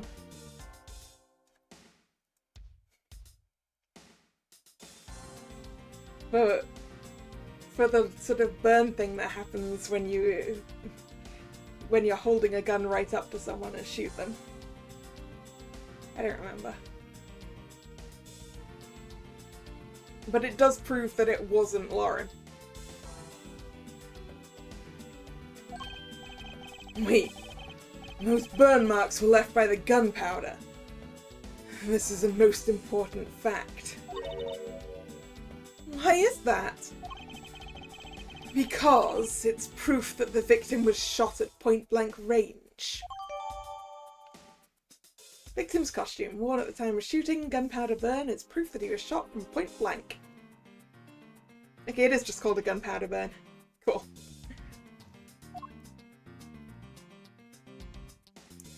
Oh yeah, I guess there's a difference between gunpowder burn and gunpowder residue. Right, can't look at that gun. I want to hold off on looking at the gun for a sec. I want to find out what that is. What's this? It looks like there's something inside the costume head. Hey, they sparkle! I bet they're really valuable! No, I bet it's glass. Oh, mirror. Okay. Sorry, but they're just pieces of a mirror. Why are they in here?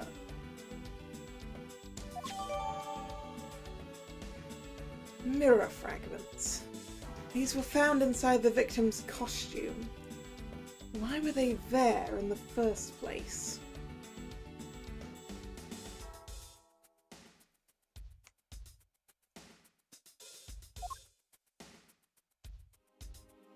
Okay, now the gun. Could this gun be the actual murder weapon? Revolver, used to kill Deacon. Was originally stolen from guard by victim during escape.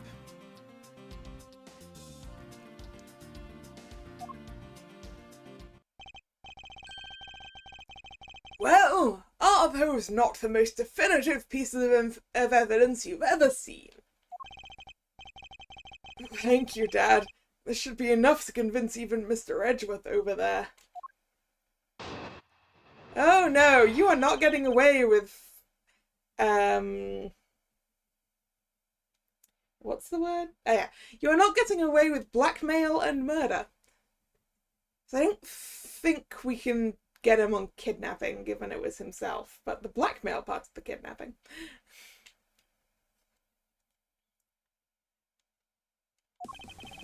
Make no mistake, there are fingerprints on that murderous gun.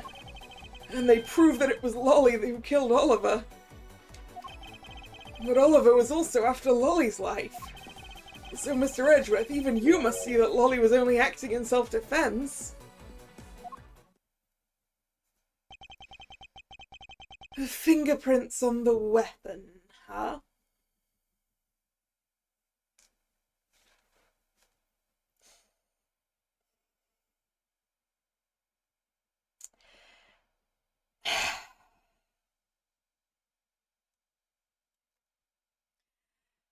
Ah.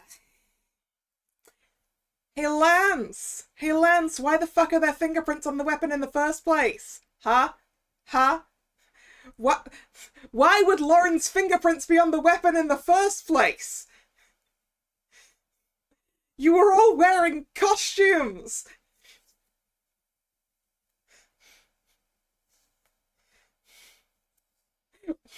Why would there be fingerprints on the weapon in the first place?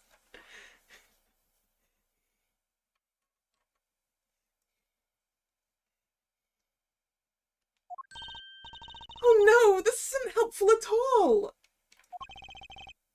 Look, Mr. Edgeworth, all I want to do is save Lolly.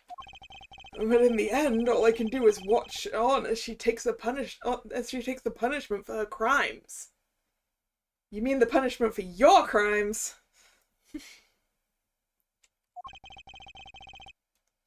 That may be all you can do. However, I still have a case to solve and a job to do. The job of unraveling your insidious lie. You wound me. Why won't you believe me even in the face of all this evidence?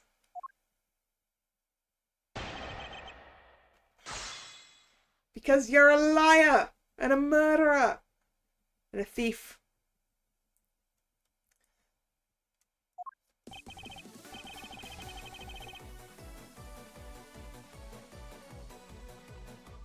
Hold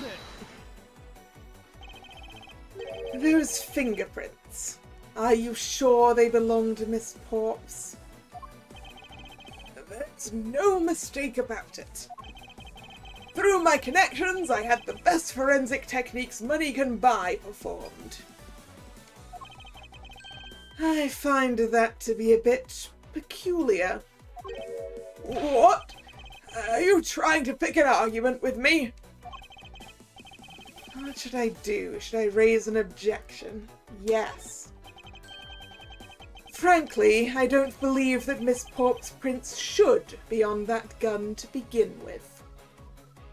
Yeah, Edgeworth. One brain. And the reason why Miss Porp's prints should not be on the gun is... I just need to figure out what the piece of evidence I should be using is. Ooh, also, can I look at the gun? Whee! Rotate. Rotate. Okay. I found Miss Porps's fingerprints on this gun. Can you let me hold it for a sec? I shouldn't if you don't know how to handle it.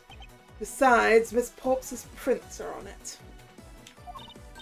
Look, I'm wearing gloves. It'll be okay. I just want to take a look, that's all.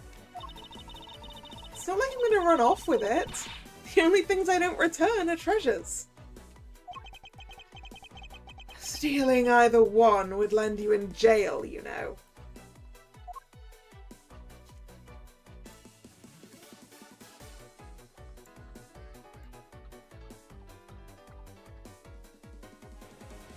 Nothing else to look at by the looks of it? Okay. The reason why Miss Porps's prints should not be on the gun is the stolen costumes. That feels like the best option. As you can see, Nick, I had some difficulty finding the piece of evidence I was supposed to use earlier. So we're like at half health. Take that! It's simply not possible for Miss Porps to have left any prints on the murder weapon. Because, while she was at the stadium, Miss Porps was wearing a costume. Huh? But there's been no mistake. We found fingerprints. Well, Miss Porps, do you remember touching the gun at all at any time?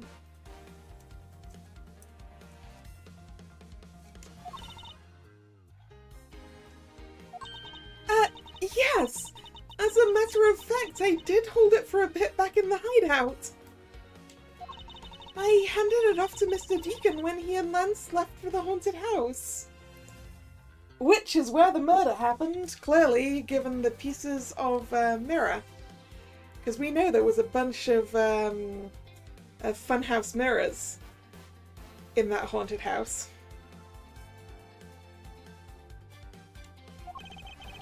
To retrieve the ransom money, I suppose. And there you have it. That is when Miss Porps's prints found their way into the gun.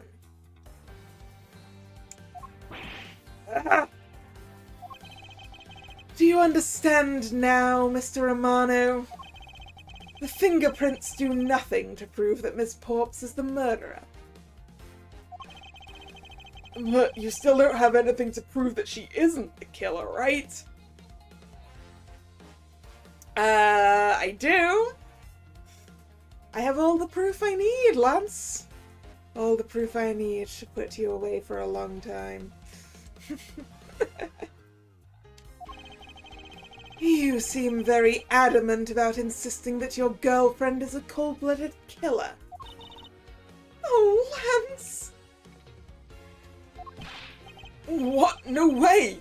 I'm incredibly worried about her. But that doesn't change the fact that you don't have any evidence, right?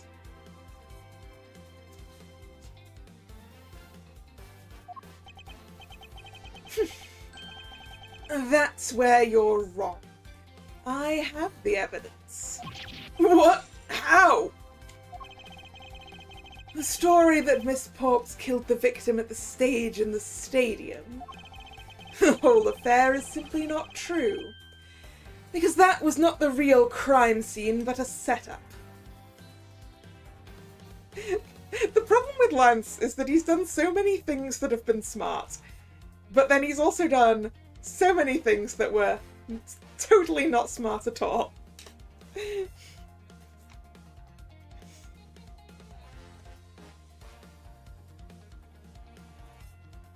And had Edgeworth not been here, he would have gotten away with it. Unfortunately for him, the worst mistake he could possibly have made was kidnapping Edgeworth, and therefore making this whole thing Edgeworth's business.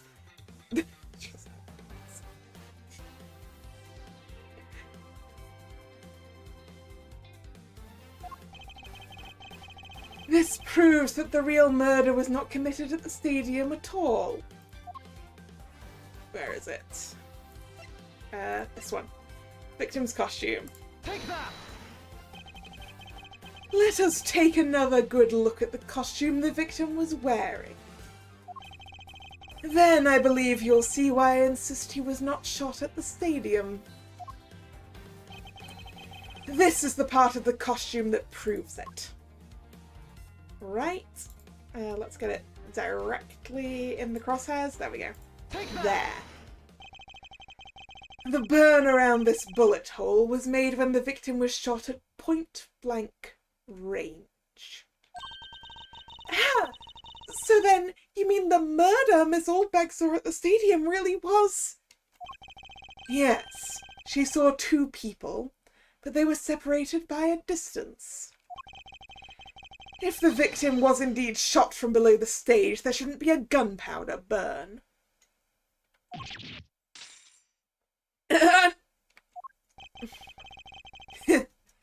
Look at you, Mr. Smarty Pants Prosecutor.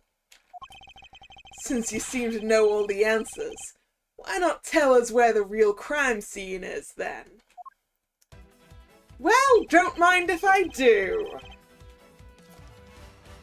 Lance set me up to look like Mr. Deacon back at the hideout. If that's the case, then the murder must have happened prior to that. And the location where Lance and the victim were at just before I was imprisoned was... Oh, that's why the mirror was broken. And I've got it. I know the real scene of the murder. The real location in which Mr. Deacon was killed is here. Take that! I think it's not unreasonable to assume the murder took place in the haunted house. The haunted house? Yes, and I have proof that it's highly likely the victim was killed there. What proves that the real scene of the crime was the haunted house? Boop. Boop. Take that! These were inside the costume the victim was wearing. They're fragments of a mirror. A mirror? What does that have to do with anything? Well, you see, Lang, if you'd been in the haunted house, you would know that one of the mirrors is broken, and you would know that even in a haunted house setup, like, maybe there would be a broken mirror, but it would be deliberately done so, and the shards would not be on the floor because you don't want to, you know, hurt your visitors and have a lawsuit on your hands.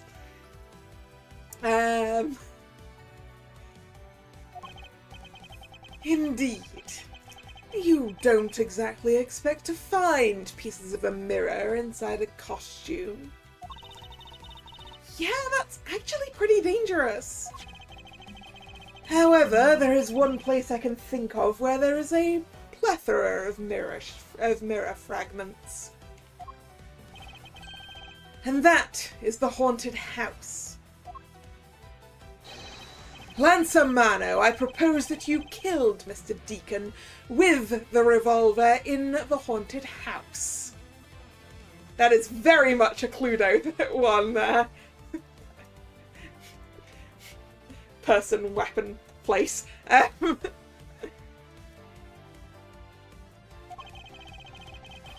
After that, you stole the blue Badgermobile to move his body to the Wild Wild West area. The timing of when the blue Badgermobile was stolen confirms this as fact. Miles, my boy, say no more. I'm sorry, Mr. Romano, but I cannot do that. You're about to learn exactly how murderous your son is. Be quiet. Yes, please do something. Stop that boy from speaking any more nonsense. Ernest Romano, correct? I meant you. Now be quiet, Gramps. How dare you? I don't need words. The only thing I require is evidence. Decisive evidence. And to call these mirror bits decisive is a bit too presumptuous, Mr. Prosecutor. What? Sheena, wasn't there a mirror in the kidnapper's hideout? Yes, there was a mirror there. A mirror that's for the haunted house. Oh yeah, forgot that. You see, isn't it possible the fragments got into the costume there? But Agent Lang, there were no fragments on the floor, so the probability is very low. Probability! Lang Z says, on truth's path, the word probability does not exist. The only thing that does is definitive proof. Well, how about we all go to the haunted house and go have a look then, Lang?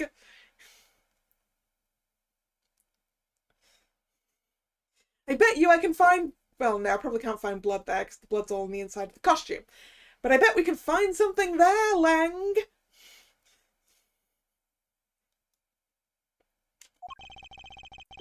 Question, Mr. Prosecutor, is, do you have the decisive proof you need? Well, Mr. Edgeworth, do you?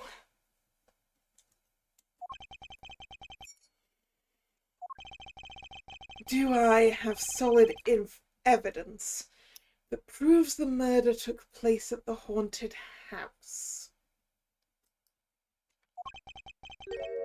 The answer is no. See? So since you don't have any, shut up. I don't have the evidence yet, but I'm certain the murder occurred around the time I turned the ransom over. At that time, the only people at the haunted house besides myself were Lance and Mr. Deacon. If I can prove that the murder took place at the haunted house, then I can prove Lance's guilt in connection to the murder. What now, Mr. Hedgeworth?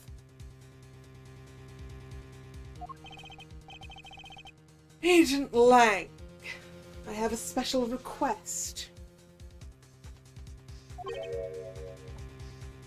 Yeah? I'd like to prove to you that the scene of the crime was indeed the haunted house. Why in the world are you asking the werewolf for permission?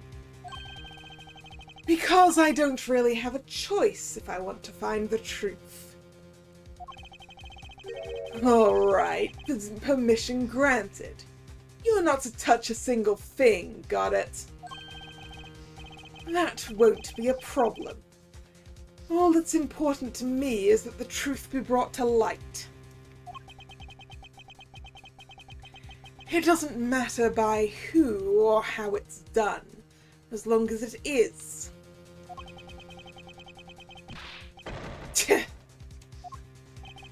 Sheena! I'm here. Put in the paperwork for the authorization immediately. Understood. I'll go get the Gatewater Group's approval. Who's holding this time? Is it Emma? Let's go with Emma. Hold it.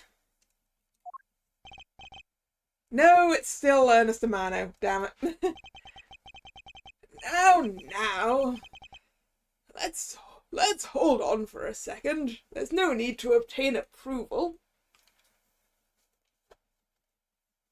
Oh yeah, Mr. Romano has a piece of paper that says he can do what he wants.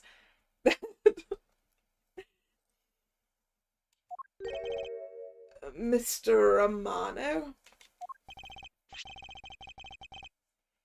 Agent Lang, if you would please take a look at this. What is this? Sheena? It's the deed to the haunted house. Wait, can Agent Lang not read? Or at least not read this language, I suppose. The deed.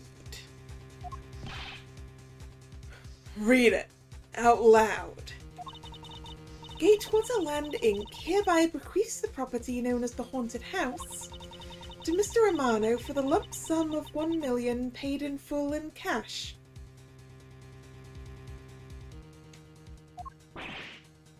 What? Oh, as you can see, I am now the legal owner of the haunted house. Are you kidding? When did you... I ran into the owner of the park earlier and we made the deal almost immediately. How quickly things move when you could prepare $1 million in the blink of an eye.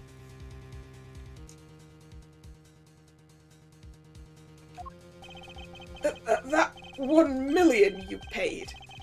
Don't tell me it was...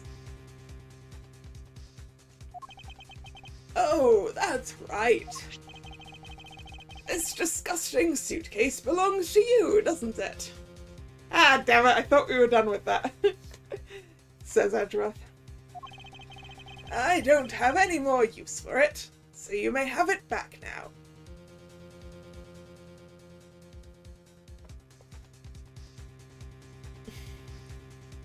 So you took the one...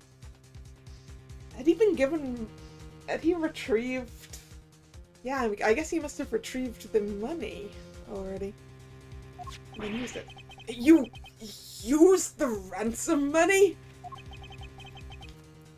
My Lance is a good boy. He even apologized for the kidnapping a bit earlier. So I do believe that I will forgive him After all, he did return the ransom money.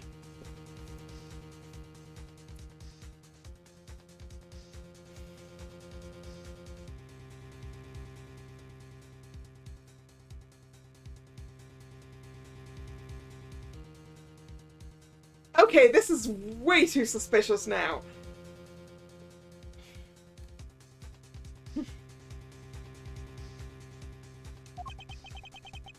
The way things are, so if you would please discuss things with me from now on.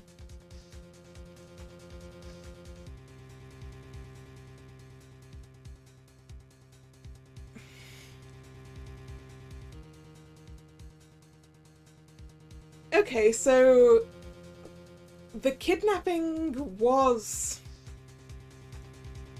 a front for getting money to elope with, but after he ended up killing Mr. Deacon, he decided that he wasn't eloping after all and he was pinning the murder on his girlfriend?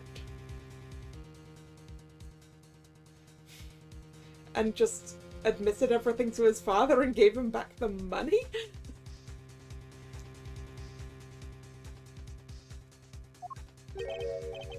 Discuss? What is there to discuss? Why, permission to enter the haunted house, of course. Which he's not going to give us, because that's where I want to go to prove his son did a bad thing. Yeah, he has definitely bought that place because he...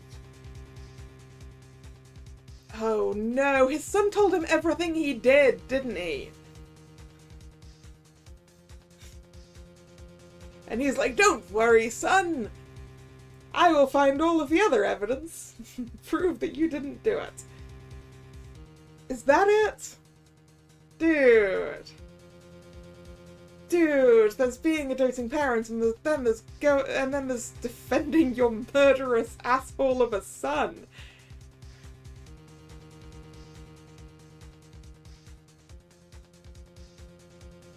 I mean, even if it wasn't maybe necessarily murder and was maybe an accident, your son still decided to put the blame on someone else.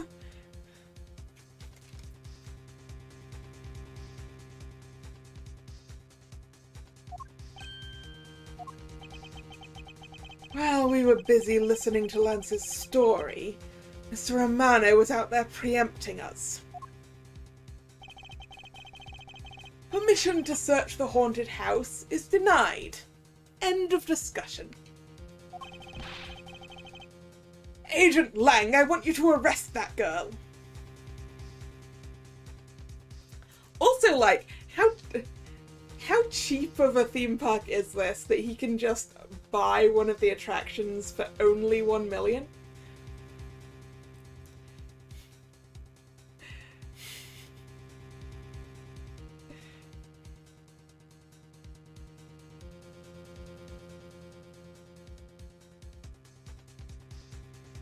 Like, I wonder how much...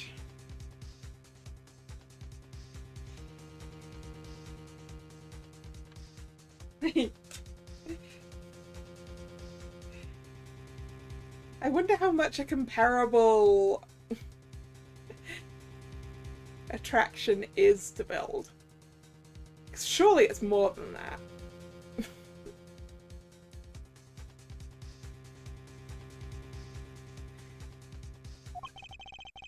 Miles, you should hurry on home now, my boy, before I really lose my temper. Mr. Romano definitely has the deck stacked in his favor here.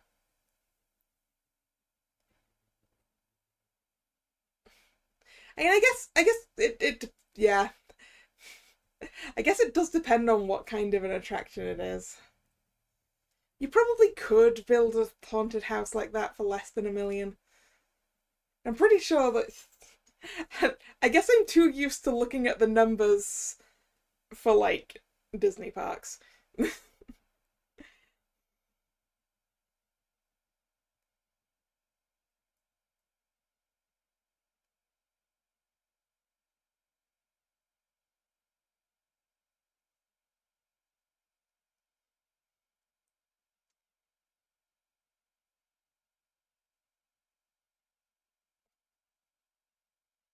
I know you can buy things really pretty cheap.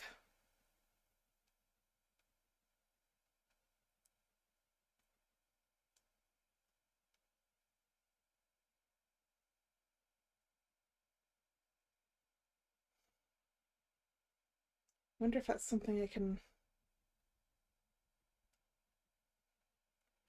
look up.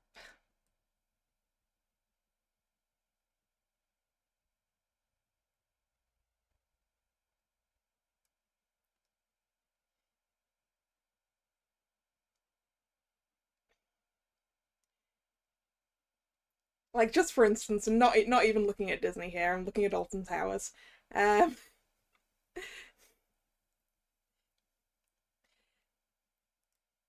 so like, there's an indoor attraction that they're currently building, for which we basically know nothing about it at this point. But the cost here apparently is 12.5 million.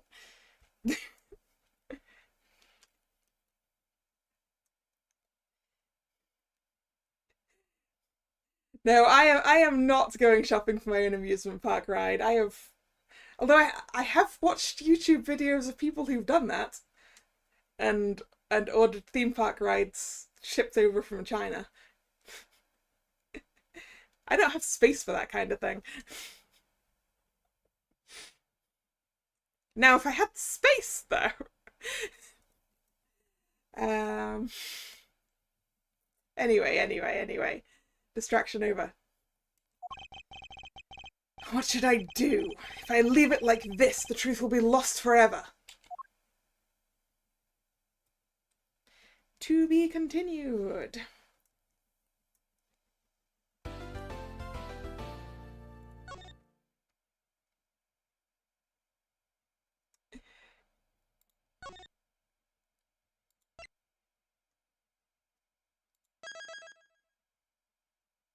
Your garden's pretty big, huh? Mine is not.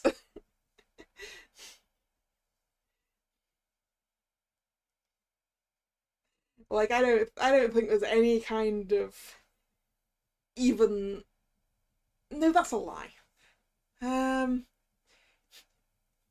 what you could probably build in my garden if you got rid of everything that was in the garden is like a little kiddie like train ride. That would be like the most I could physically fit in there. Anyway. Water. I'm going for water. I will be right back.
Alright, I'm back.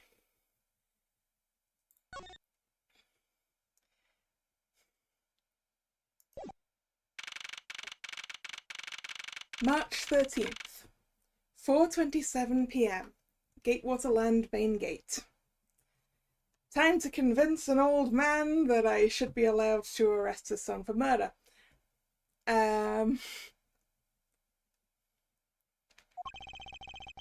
If I can't get permission to investigate the crime scene, then the truth will be lost.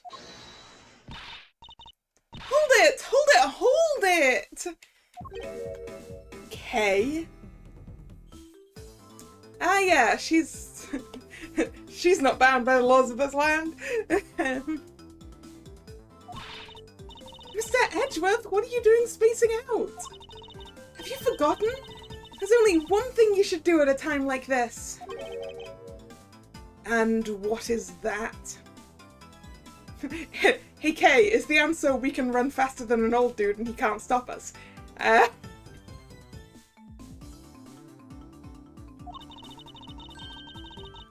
When the people are in a bind, the hero of justice appears to save the day. Look, you just leave it to me. For I am Kay Faraday, the second of the great Yetagarasu.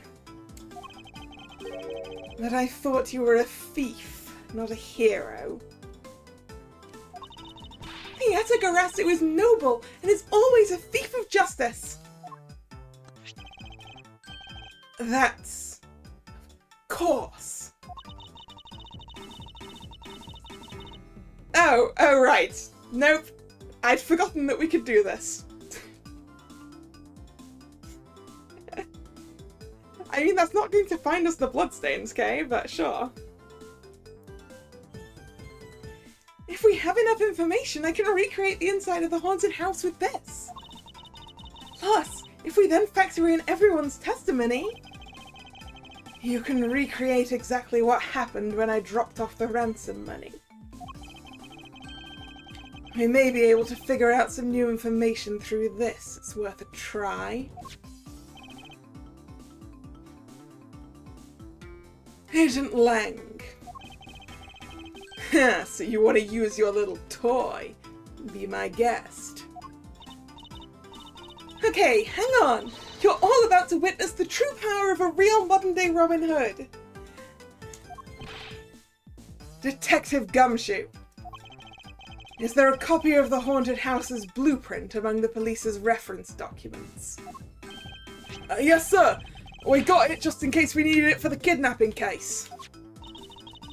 All right. I'll input the haunted house data then.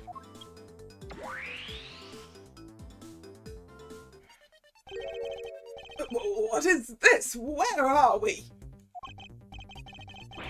It's like we're inside the haunted house. Even if we can't inspect the real location itself, the path to the truth slumbers here. If I can successfully navigate my way using logic, I'll ultimately arrive at the truth. Now then, I believe I'm ready to investigate the crime scene. Okay, what should I recreate first? You haven't figured it out yet. Maybe I have, maybe I haven't. But I'm gonna make you do all the hard work. Very well. I'd like to inspect the moment in which I was ambushed by my abductor. The two of them were definitely in this place at that time.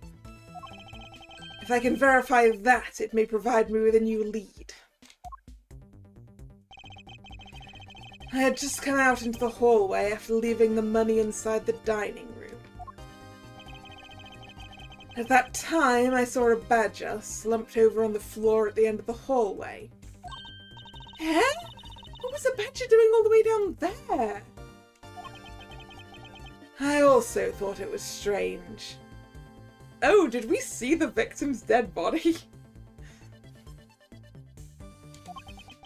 However, I thought that maybe it was simply a mannequin that was set there for atmosphere. Do you know what badger it was? No, it was too dark to tell. All I saw was a silhouette. In that case, I guess I'll just program a badger silhouette in for now. Okay, programming complete.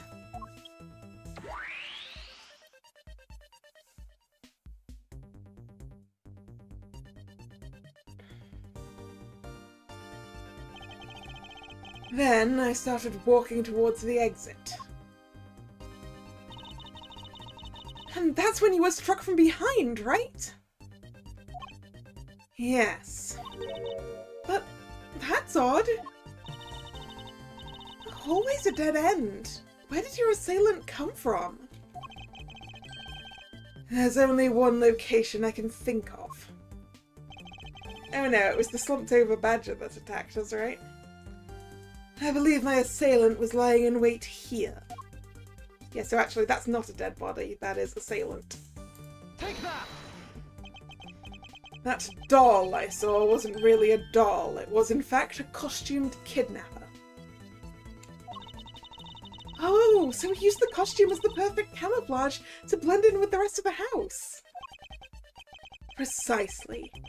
He waited until I'd made the drop-off and was about to leave.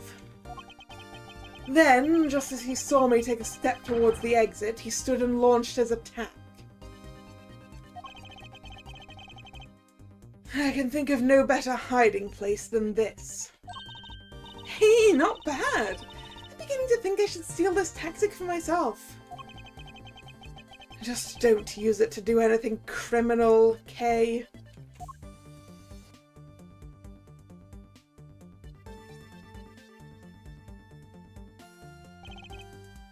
Well, Lance? What are you asking me for? As one of the kidnappers, I figured I should give you the chance to confess first. I was one of the kidnappers, but I don't know anything. I did come up to the haunted house, but I never set foot inside. I left Oliver in charge of picking up the ransom money. He didn't set foot inside. Is he telling the truth, or is this another lie? Alright, then you're claiming it was Mr. Deacon who assaulted me. Yes, I'm sure it was him.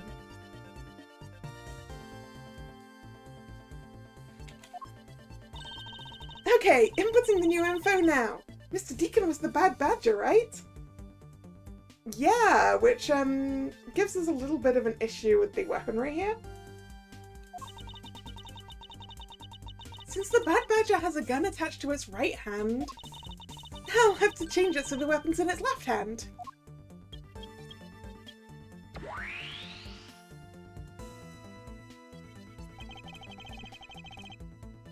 Now to verify the facts of this recreation.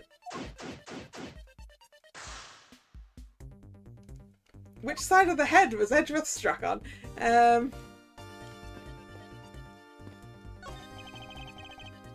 It's a replica of myself. You were totally oblivious to what was behind you, huh?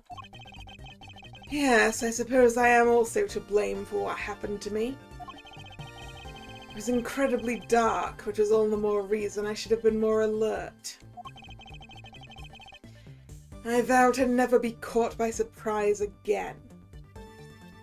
We'll see how well that goes, Edgeworth.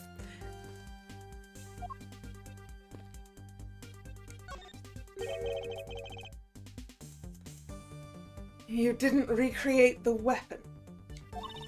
Well, I can't exactly recreate something I know nothing about. So tell me, what were you hit with? The attack came from behind, so I have no idea. But I doubt it was from someone's bare hands. Okay, then where were you hit? I was hit on the right side of my head, just above my temple. Which is gonna be difficult from left-handed.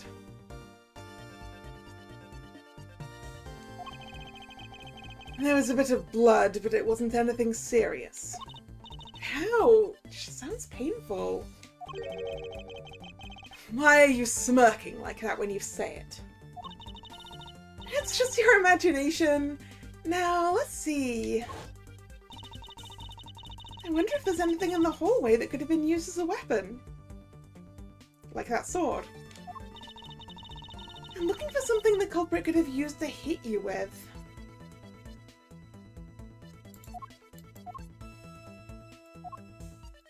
Sword. Take that! I have it. There was indeed one such object lying here in this hallway. A prop sword. Are you talking about this thing here?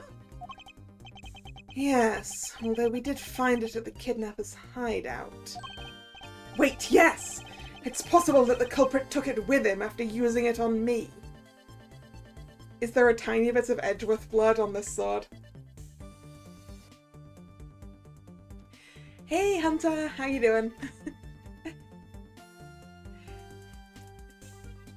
I'm doing fine.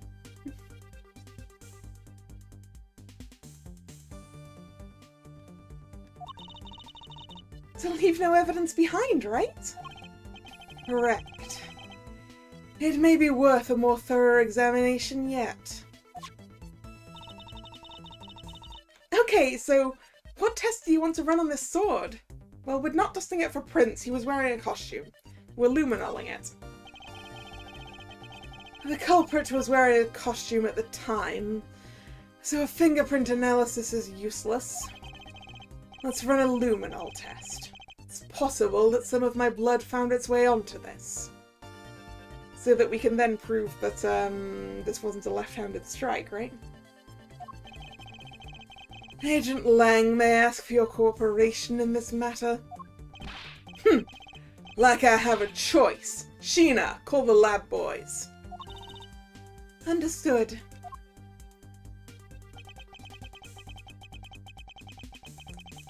Except for a dab on the left side, it would appear that the blade is spotless. Okay, if I'm hitting someone... It would be really difficult, I think, to get that...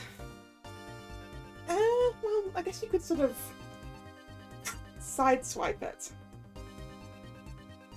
Like, bring it across to your right-hand side and then whack him with it. But at that point, why are you whacking him on the right side of the head if you're holding him in your left hand? Surely you're whacking him on the right side of the head because it's faster. Sorry, wrong way around.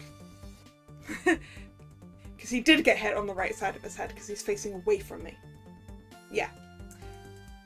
Surely if the sword was being held left-handed, Edgeworth would have been whacked on the left side of his head just because it's easier.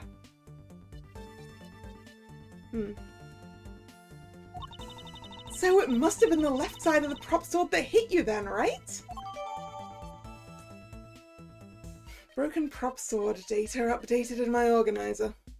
Culprit hit me in the right temple area with this. Okay, I'll update the recreation with this new piece of info.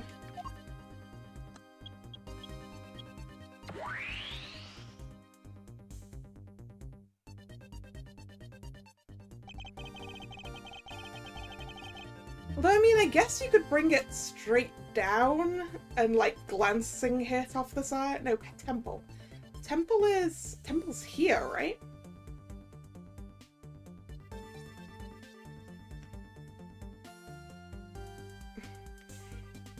The easiest way to whack him here and have blood on the opposite side of that sword there is going to be to hold it in your right hand, and poof. I won't rest until I inspected every suspicious-looking nook and cranny.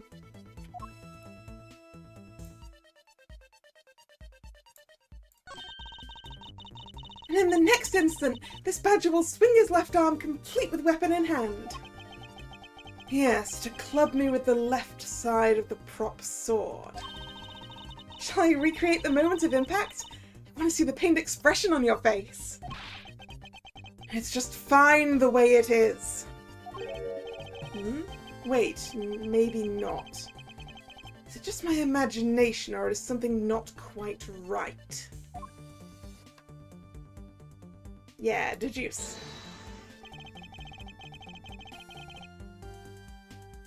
Is this spot somehow connected to any of the evidence I hold? Can I combine it with this? Eureka! Finally, I found a clear contradiction of facts about this sword. Except for a bit on the left side, this prop sword is absolutely spotless. However, if the culprit had used his left hand, the blood would be on the opposite side. The opposite side? Huh? If the culprit held the sword in his left hand, then the sword's right side would hit. I see, but the blood was on the left side of the sword, right? Which means that he used his right hand to hit you. Exactly. This prop sword has a large handguard attached to the hilt. It would be impossible to hold it with two hands while wearing a costume with such big hands. Therefore, if it couldn't be the left hand or both hands, it must have been the right. And also, given the sword's position on the floor from where it was grabbed, it would be way easier to grab it with your right hand as well. I'll change the data to reflect a right-handed swing. Not yet, Kay. There's no sense in changing anything yet. If you change the parameters to the right hand, it would only create a new contradiction. Changing the prop sword to be in the culprit's right hand would conflict with the fact that the... should I... Yeah, just the Badger Bible. Let's use the Badger Bible. Take that! The bad Badger already holds a gun in his right hand, so he can't hold a sword in addition. Hey, that's right! Then what now? If it wasn't in his left or his right hand? It means that the one that struck me could not have been the bad Badger. Are you paying attention, Lance? Yeah. Mr. Deacon could not have been the one who struck me. Which leaves only you as our primary suspect. Fine, it was me. I hit you. It appears that you lied to me yet again. But see how quickly they catch up to you, Lance. Wait, isn't Lance left-handed? Ah, yes, but that's what makes this deception all the more interesting. He used his right hand to make it look like Mr. Deacon had been the one to strike me.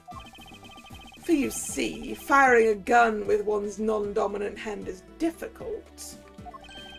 But that level of dexterity isn't required to swing a prop sword. Yeah. Kay, please input the new data. The one who hit me from behind was Lance. Or should I say, the Proto-Badger. You've got it! Here I go!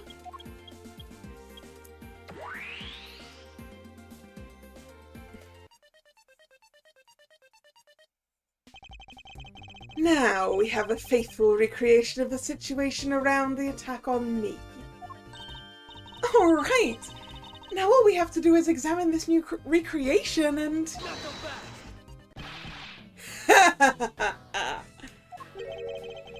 And what exactly is so funny, Agent Lang? That amusing little gadget sure packs a punch, right, Sheena? Yes, it was all I could do to hold my laughter in. Hey, don't make fun of little thief, you mean old werewolf. He and Mr. Edgeworth bring out the best in each other. You've had your little fun, but now it's my turn. I've sat quietly by, listening. But the crude conclusions you two keep spewing don't whet this wolf's appetite. There's no guarantee that your toy will always show the real situation at any given time. All it displays is whatever information you put in there, right? Well, when you put it that way, your suppositions are wrong. It's not your fault, so I'm gonna let you in on this. There is a trick to this haunted house. And what may that be exactly? Are there hidden doors? Is the slumped over badger we saw the dead body? A trick beyond what your tiny imaginations can produce. Sheena. Here you are. Now then, what you missed, girlie. It's written right here in this pamphlet. The 7 wonders of the haunted house. The disappearing badger. What is this? I'd say that someone around here is fond of theatrics. And as you can see, they set a doll down at the end of this hallway for that purpose. Basically, Blue Badger you saw was just a stupid doll. Gatewaterland pamphlet data updated in my organizer. Well, let's look at it. The disappearing badger. Seeing is believing. Blue badger reveal. Pink badger reveal. Performance. The bad badger. It's do or die for heroes, maybe?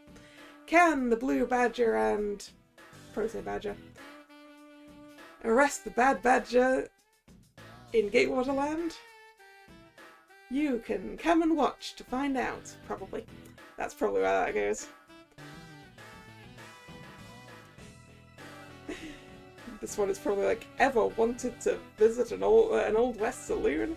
I'm giving a picture of the saloon. I don't know. Making guesses. We can still have the map. Cool. Boop. Boop. How can this be?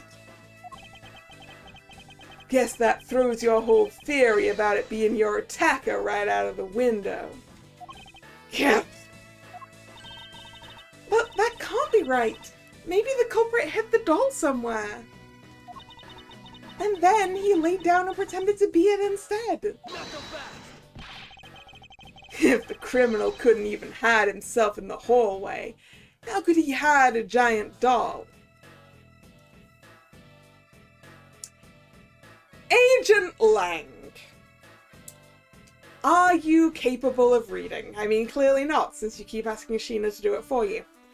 But you may have noted that that thing said the disappearing badger, so it clearly has a mechanism for disappearing.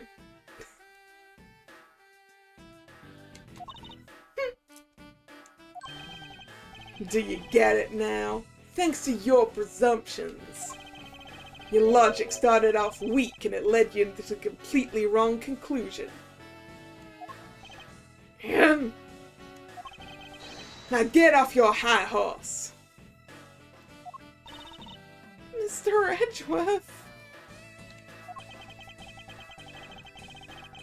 Okay, I wonder if you could please input the new information for me.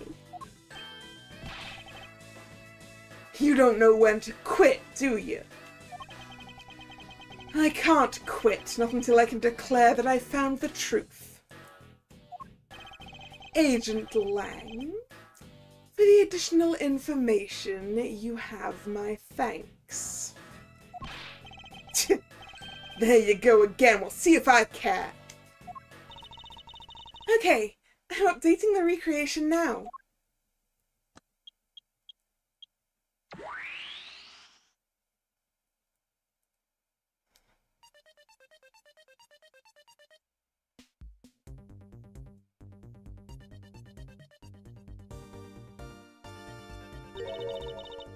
That looks really weird. Look at how it changes from the blue badger into the proto badger all of a sudden. If the slumped-over badger was just a doll, where was my attacker hiding? Well, that's what we're going to find out, right? So come on, Mr. Edgeworth, let's go! Yes, let's. This recreation can't be right, which means there must be a contradiction somewhere.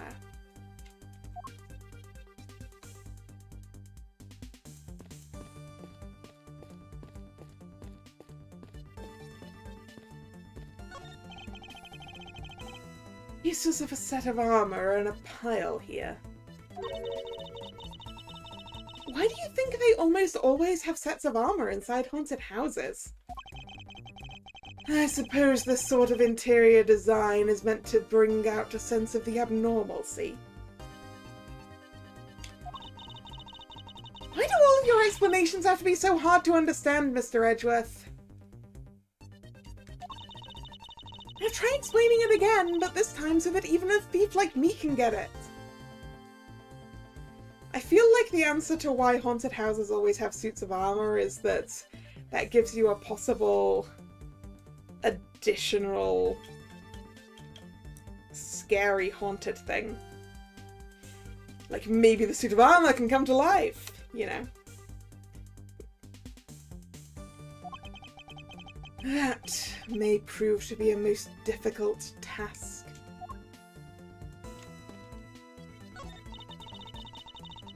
This is where the proto-badger shows up in our recreation. Yes. Now the question is, where did he come from? Is there enough room around this corner? Yeah, but there's no place to hide in our current model. There must be an inconsistency somewhere.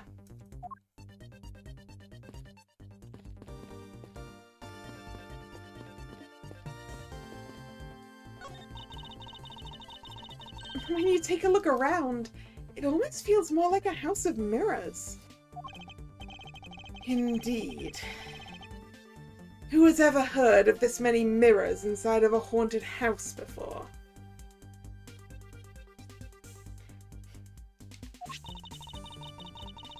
Well, at least we know that this is the real crime scene thanks to these mirror shards. Like a mirror house haunted house hybrid, this place is full of mirrors. I mean, mirrors are spooky. They do be spooky.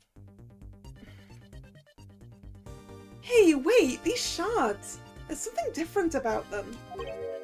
Oh? The ones we found earlier are thicker than the shards from these mirrors on this wall. And look, there's some sort of design on the back too. The pieces from that costume are certainly different from the other mirrors. What does this mean? Could it be that our pieces are not pieces of these mirrors? Mirror fragments data updated in my organizer. Different from the mirrors on the walls. Very thick and has a design on the back. They're fragments from the mechanism that disappears the badger! Because it's a mirror. It has to be a mirror. I don't know if any of you guys have seen this particular illusion before. But basically, the disappearing badger doll is only half of a badger. It's half of a badger with a mirror through it. So that when you approach it from one side, it looks to be a full badger. But once you get to the other side, you can't see the badger at all. That's basically how it works.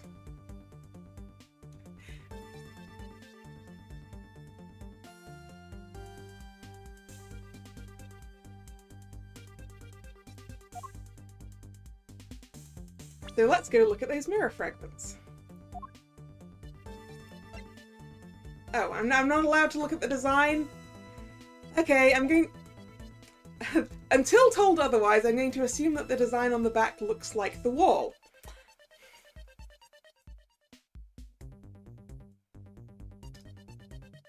Kinda like how realistic portals work in a game with with said realistic portals. I don't actually really know how those work, but but if you mean the sort of portal where you can see through and you can see into the other area, but if you go around the back, you can't? Or something? I don't know. I'm basically just basing this disappearing badger trick on the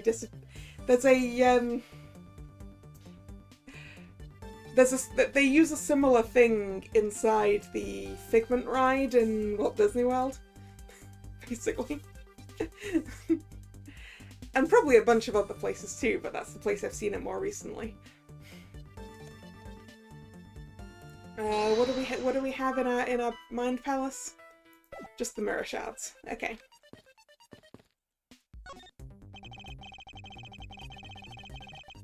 I mean, it is. Admittedly, it's kind of difficult to cut this one in half, actually, since this isn't. This badger is not, in fact, symmetrical. So you probably couldn't do it by putting the mirror down the middle of it. So you put the mirror in, like. I guess you put the mirror next to it with the mirror side pointing, like, in the direction of a wall, so that it's a particular angle all you would see as wall. I don't know. Why are you not symmetrical, badger?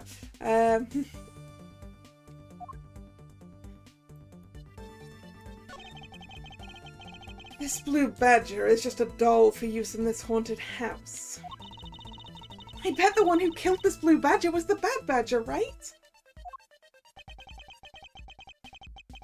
According to the Blue Badger Bible, it says that they're each other's worst enemy. Well, because one's an ally of justice and the other's a vile criminal with a gun? Perhaps they were just destined to battle each other. Much like the Steel Samurai and the Evil Magistrate.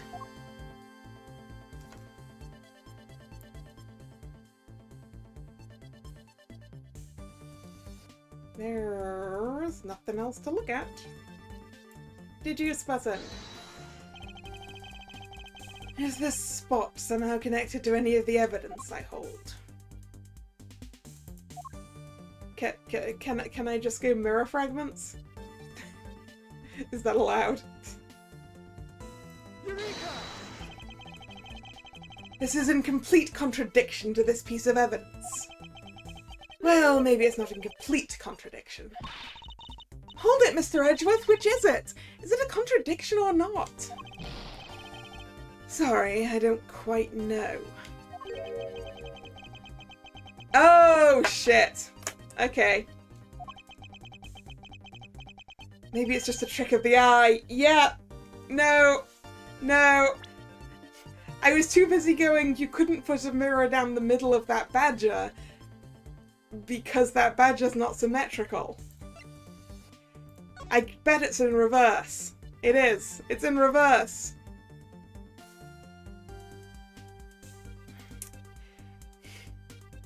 So actually, what we're doing is not the illusion I was thinking of, and it's actually, I think, the Pepper's ghost. Actually, no, that's not mirror, though, is it? Is it?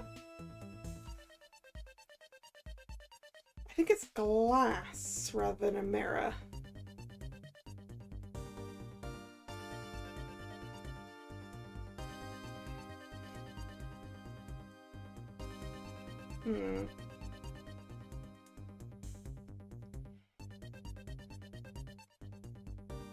Anyway, yes, it is in fact a trick of the eye.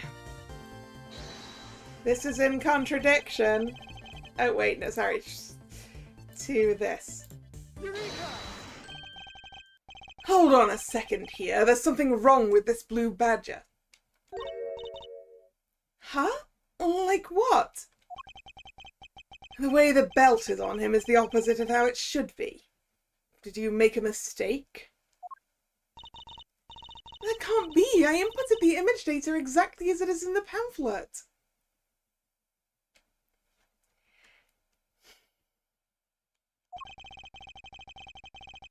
So then, why is the blue badger dressed up in reverse? Okay, now we can go blue badger in reverse plus mirror.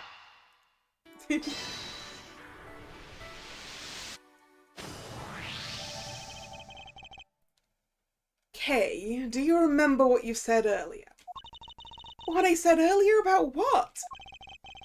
About how this building might as well have been a house of mirrors. A house of mirrors? Oh, that would explain the reversed or mirror image. Yes, this blue badger might be nothing more than the reflected image of a real one. Then, was the blue badger you saw just a reflection? When I looked down this hall, I thought it was perfectly straight. However, if there was a mirror... Oh, then it would actually form an L shape, right? Precisely. I was deceived. The hallway was almost pitch black, and there was a beam in the way that obstructed my view of the other hallway. Wait, but why build this place like that? It sounds pretty pointless to me. Okay, this house is just another attraction at an amusement park. They created a mirror wall for a very specific purpose, one that I can point out to you. This was the reason they built a mirror wall.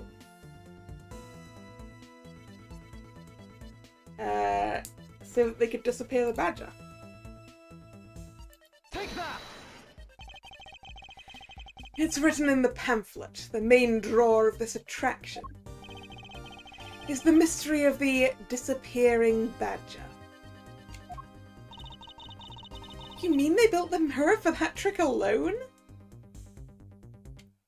Ah, the design on the back of the mirror wall is just regular wall, right? And it, they'd rotate it?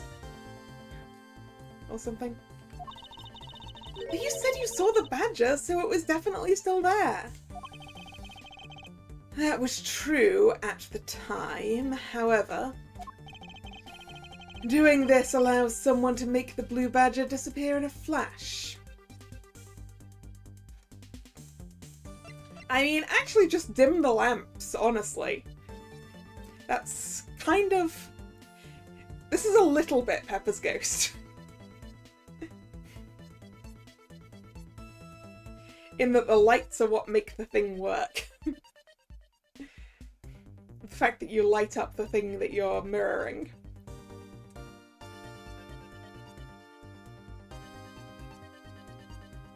I mean, also move the mirror wall also works, but dim the lamps is just really easy. All they would have to do is dim the lamps. So that's how it's done. If it was completely dark in here, then you wouldn't be able to see the badger anymore. Yeah. Wait, hold on! That's completely pointless! You wouldn't be able to see anything at all, not even where you were going. Is that necessarily a bad thing? Well, it is if it negates the point of the attraction. Okay, fine, moving the mirror wall. I'd better rethink this. Okay, we move the mirror wall. To remove a reflected image, simply move the mirror. First, the mirror was constructed so it could be moved. Then, beyond where the mirror was, an empty hallway had to be created. Oh, so when they wanted people to see the blue badger, they would open the mirror. And when they wanted to hide it, they simply had to close it again. This explains why the other side of these fragments have a design on them. It's the wall! Hooray! Ah! And if the pattern is the same as the other walls in this hallway, then when the mirror is closed, it would blend in with the rest of the walls. This is the mirror trick that this haunted house employs. And this also proves the existence of a hiding place for the culprit. Huh? How so? Well, they could be hiding back here with the mirror open. And then they just push the mirror closed and go, wah! although not with that noise, because they were sneaky. Think about it, Kay. There was a place that was outside of my field of vision. The culprit kept out of sight by hiding here. There was a very large blind spot, one I could not see beyond, and it was here. If my assailant hid on the other side of the movable mirror, then you wouldn't be able to see him. A and B for assailant and badger.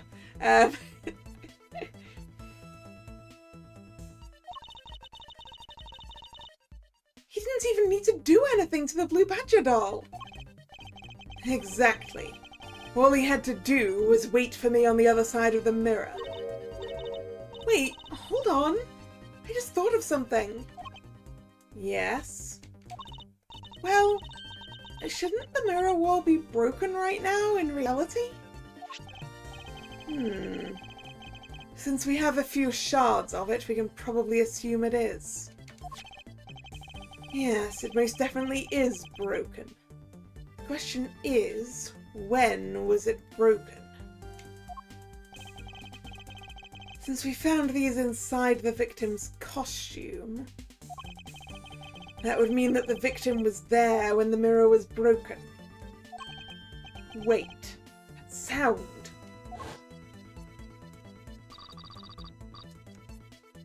Leave the money and go now.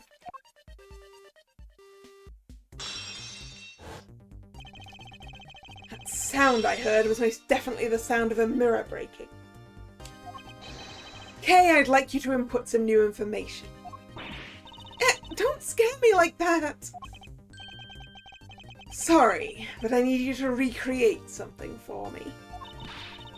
Sure, whatever you need. So, what do you need anyway? If you could first recreate this hallway just before I entered the dining room. You got it!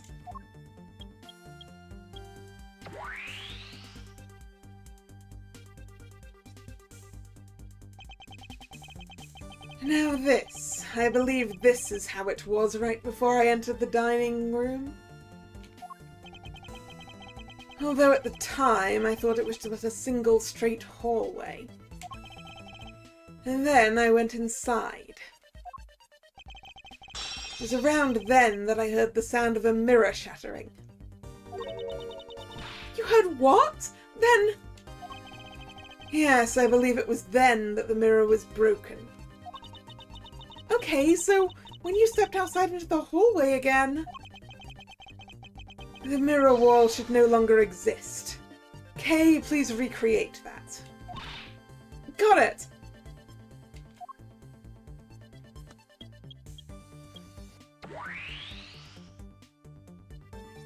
So then the slumpy badger in the corner over there.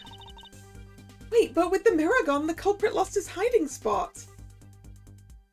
He just got a new hiding spot. So where did he go in this proto-badger suit, Mr. Edgeworth? That's easy enough. With the mirror gone, he simply hid himself in the branch hallway. I think this about wraps it up. Looks like we finally solved everything! No, not yet. An even larger contradiction has now reared its head. Huh? Perhaps you did not notice, but this recreation contains a very troubling inconsistency. The inconsistency between what I saw in the recreation lies over here, where there was actually a dead bad badger instead of the badger that we saw earlier. Take that! Okay, take a good look at the end of the hall. Oh, there's no blue badger there. Exactly. The blue badger that I saw in reality is not here. This is the final point on this long chain of logic. The last remaining contradiction.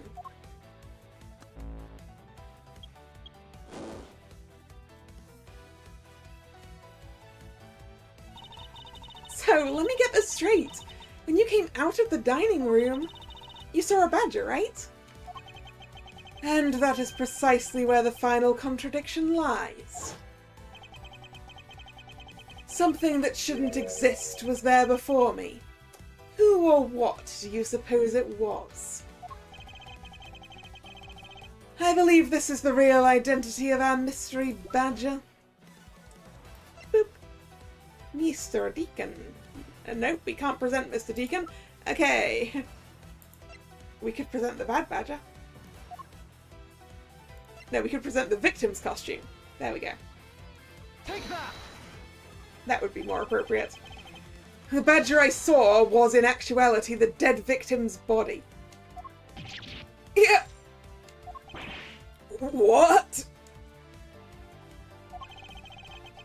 Agent Lang, the entirety of my complete logic is my final decisive piece of evidence. The murder happened in the hallway of the haunted house at the time of the drop-off. And you can consider the moment I heard the mirror breaking to be the real time of death for Mr. Deacon.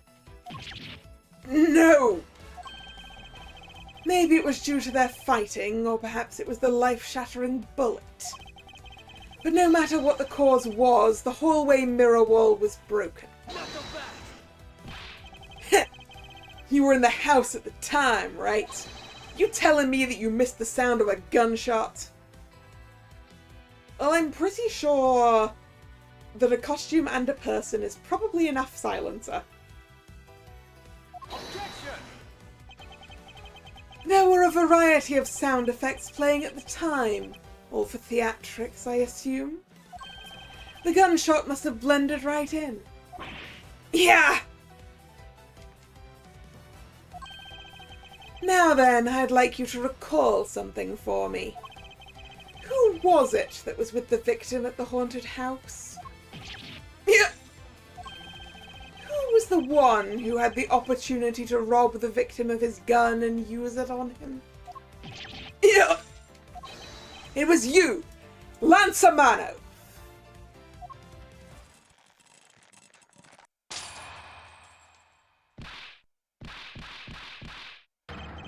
I'm sorry!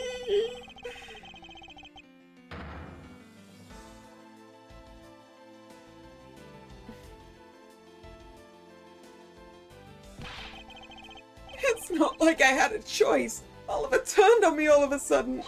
He snapped and turned violent right after I hung up with you. He shoved me to the ground and straddled me. I fought back as hard as I could, grabbed his gun, and I shot him. The bullet must have went through his body and shattered the mirror. If I hadn't taken his gun and shot him first, I would have been the one you found. He's a hardened criminal. He escaped from jail. See? That's justified self-defense. Sorry. See? That's justified self-defense. My boy was only trying to protect himself. That remains to be seen, and will have to be resolved in court. Agent Lang, I leave the rest to you. As if you were the one in charge around here. Guys, arrest these two and get them out of my sight. Wait, I had nothing to do with the murder. The only person you should be arresting is Lance. Actually, Ernest Amano, I believe you were being arrested for obstruction of justice. Dad!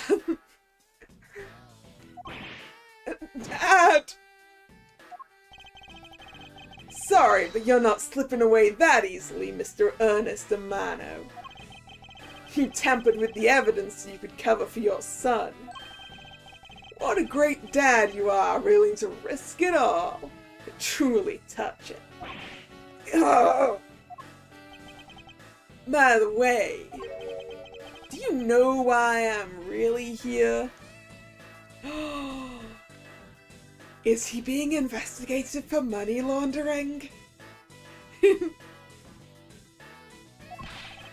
How could I possibly know the answer to such an asinine question?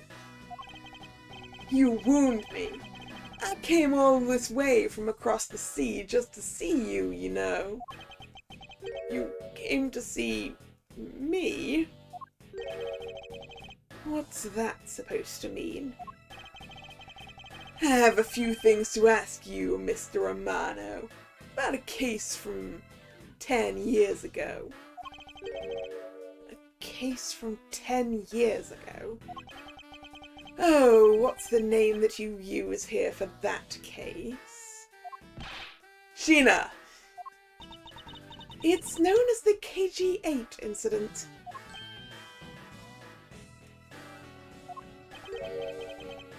The KG-8 incident. Oh, so you remember it. Good. Then you'll recall that the trigger in that case was the Amano Group scandal. Specifically, the charge of an internal smuggling ring. Oh, it's smuggling. Not money laundering. Smuggling. Smuggling. There's that word again. At the time, the person that was arrested as the ringleader was Mr. Romano's very own secretary, Mr. Colin Deveray. Ah, Father!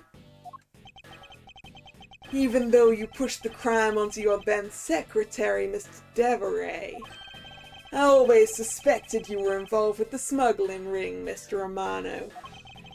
Mr. Deveray was arrested in place of you. Which is why when he broke out, you hid him from the police, right? You hid him in exchange for his silence on your little dirty secret. Now. Please, calm down. I honestly have no idea what you're talking about. Pretend to be ignorant all you want. We're taking you down to the precinct anyway for a nice long chat.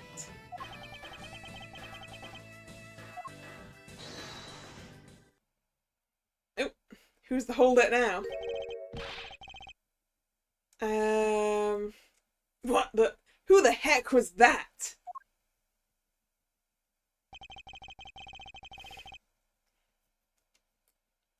I'll take him down to the precinct if you don't mind.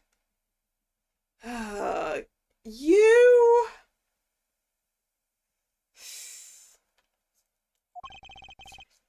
Who the heck are you?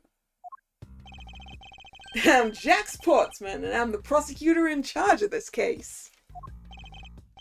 Oh, Jax, thank goodness you're here. Don't jerk me around. This is an Interpol case, so keep your paws off my suspect. Sorry, but I can't comply. I got the backing of the prosecutor's office. See, in this country, we prosecutors work with the police to bring cases to court. So if you could please cooperate with me here, that'd be great. Now, how about a handshake to seal the deal? Sorry, but I hate prosecutors, the whole lot of you.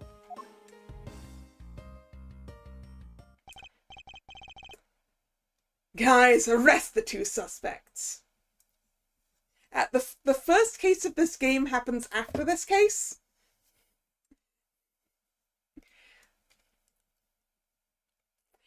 This case happens directly after we land, but that first case happens after we get back to our office.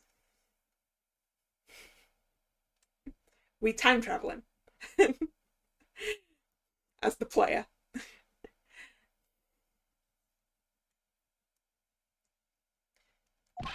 Sir! Oh, I almost forgot. Prosecutor Miles Edgeworth, is it? I'd like to thank you. Thank me? Yeah, for working so hard to fulfill my goal.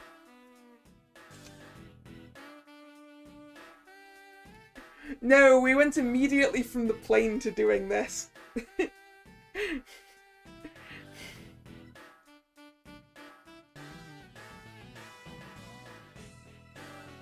We may have stopped by our own house, but not the office.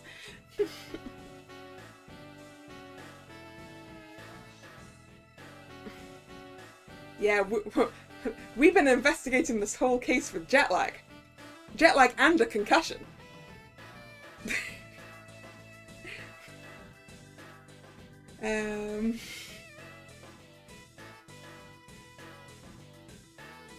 Jet lag and 2 concussions, actually, I think.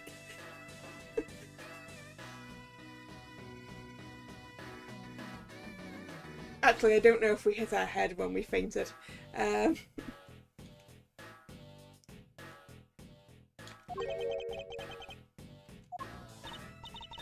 is that any way to thank someone? What the heck is that supposed to mean?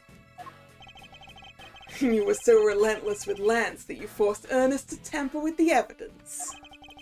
Thanks to that, I finally had a legitimate reason to arrest him. So, how does it feel to bite the hand that feeds you? The hand that feeds me? I'm not sure I follow. It's no use pretending with me. You're the one, right? You're the corrupt prosecutor that's working for Mr. Romano in the smuggling ring, right? No, that would be the other dude. No, I would never do such a thing. What the heck? Our intel's never wrong. In your prosecutor's office, there's definitely someone working with the ring. Ah, so Agent Lang suspected my relation to Mr. Romano. That must be the real reason behind his antagonistic attitude. On top of that, your mentor was Manfred von Karma, right? There were non-stop rumors flying around about forged evidence with that guy. You're not twisting the truth behind these closed courtroom doors too, are you? The courtroom is a place where the truth is revealed. Well, don't worry. It's not only you. A whole lot of you can't be trusted. Prosecutor that's never lost in 40 years. Every defendant must be found guilty. Fueled by that kind of thinking, is it any wonder that courts produce nothing but falsities and lies? It would seem that his disdain extends beyond just me. Prosecutors, the courts. Why is this man so angry with us all? Rest assured, next time we meet, I won't be so forgiving. So don't you forget it. Please wait. Agent Sheena. Why does Agent Lang hate all prosecutors so? Lang is the head of the long-honoured House of Lang in Zhengfa. The heads of all police-related divisions in that country were of Lang blood. Were? What do you mean by that? Aren't they still? You wonder how Phoenix and Lang would get along? Oh, definitely terribly.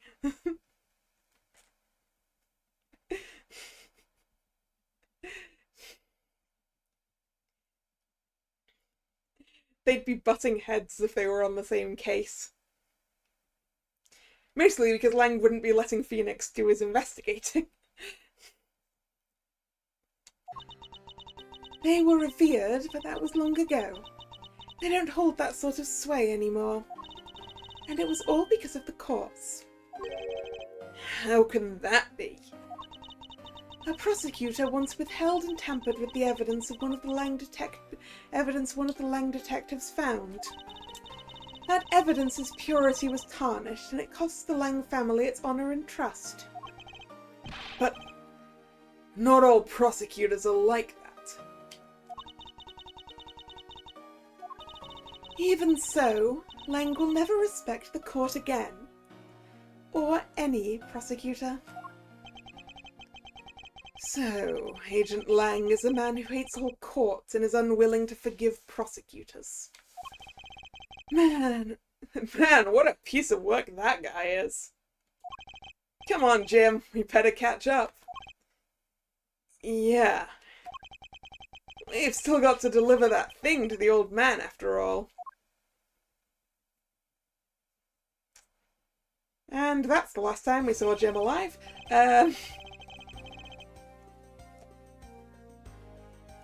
Detective Gumshoe, I believe it's time we wrapped up and headed out ourselves. Yeah, are you going home, Mr. Edgeworth? No, I've done nothing but be entangled in one mess after another since my return. If it's all right with you, can you drop me off at my office? No problem, sir. Excuse me? Yes? What is it? Thank you very much. Ah, it's okay. No need to thank me, pal. Just doing me job as a detective. I guess I was fooled pretty badly by Lance. Oh, cruel fate! What's a woman to do when she's been hurt by the one she loves? To think I never realized my father was right there. I never said anything to him. I knew it! I'm a failure! Ah, there she goes again, talking to herself. Miss Popps, I wonder if you know why your father participated in the kidnapping? No, I have no idea. Your father died while he was trying to stop Lance. Which means that from the beginning he had no interest in the staged self-abduction. Wait, then why did he...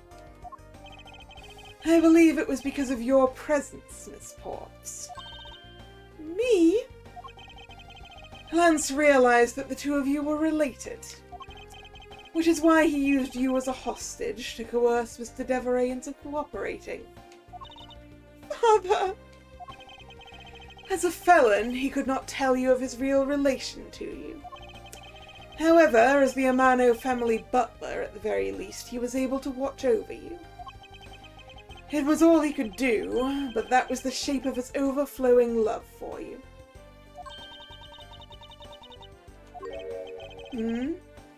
Go on, speak your mind. That is... Thank you very much! You're welcome. Although there's no need to thank me. No, Lauren, stop! I mean, this man's so much older than you! I'm not so sure that's true. But also, I don't think you're going to get anywhere falling for Edgeworth. Sorry, Lauren.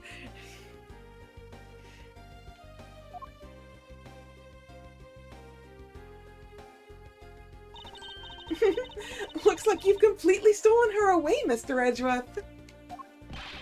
Way to go, sir. Your technique is way beyond the level of a great thief. What are you going on about now? How? Your deducing skills may be sound, but you have no street smarts. That's Mr. Edgeworth for you. Yeah, I mean, he still hasn't figured out who I am at all.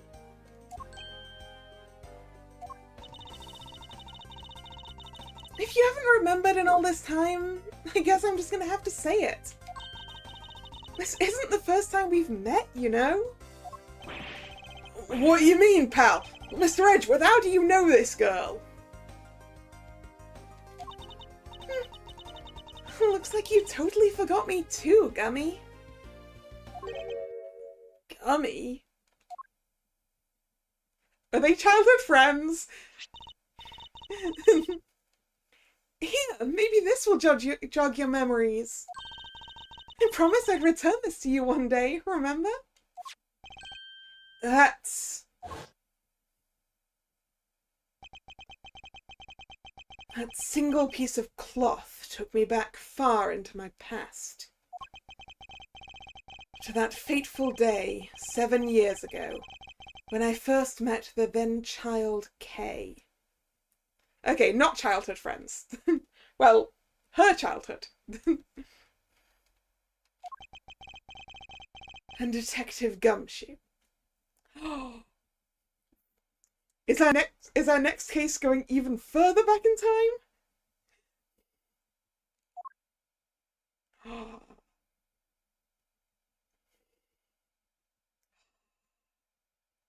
Edgeworth Gumshoe backstory!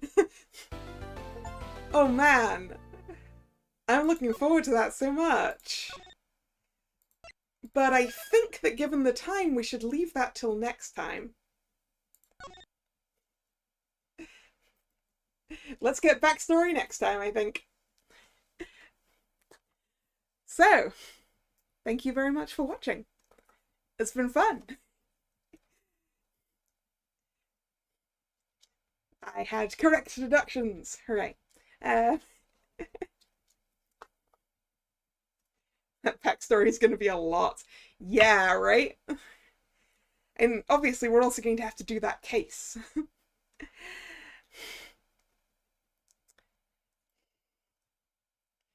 So yes, what was I?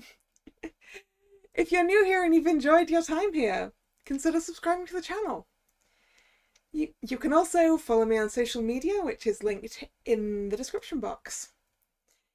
The streaming schedule goes up both over there on social media and over here on YouTube in the posts tab of the channel. This was the last scheduled stream of this week, so there'll be a new schedule up tonight. And the next scheduled stream will be tomorrow, Monday, 7 PM for some more Eldritch Academy. So I hope to see you then, or another time. Once again, thank you very much for coming, and this is Kalla signing out. See ya! Bye-bye!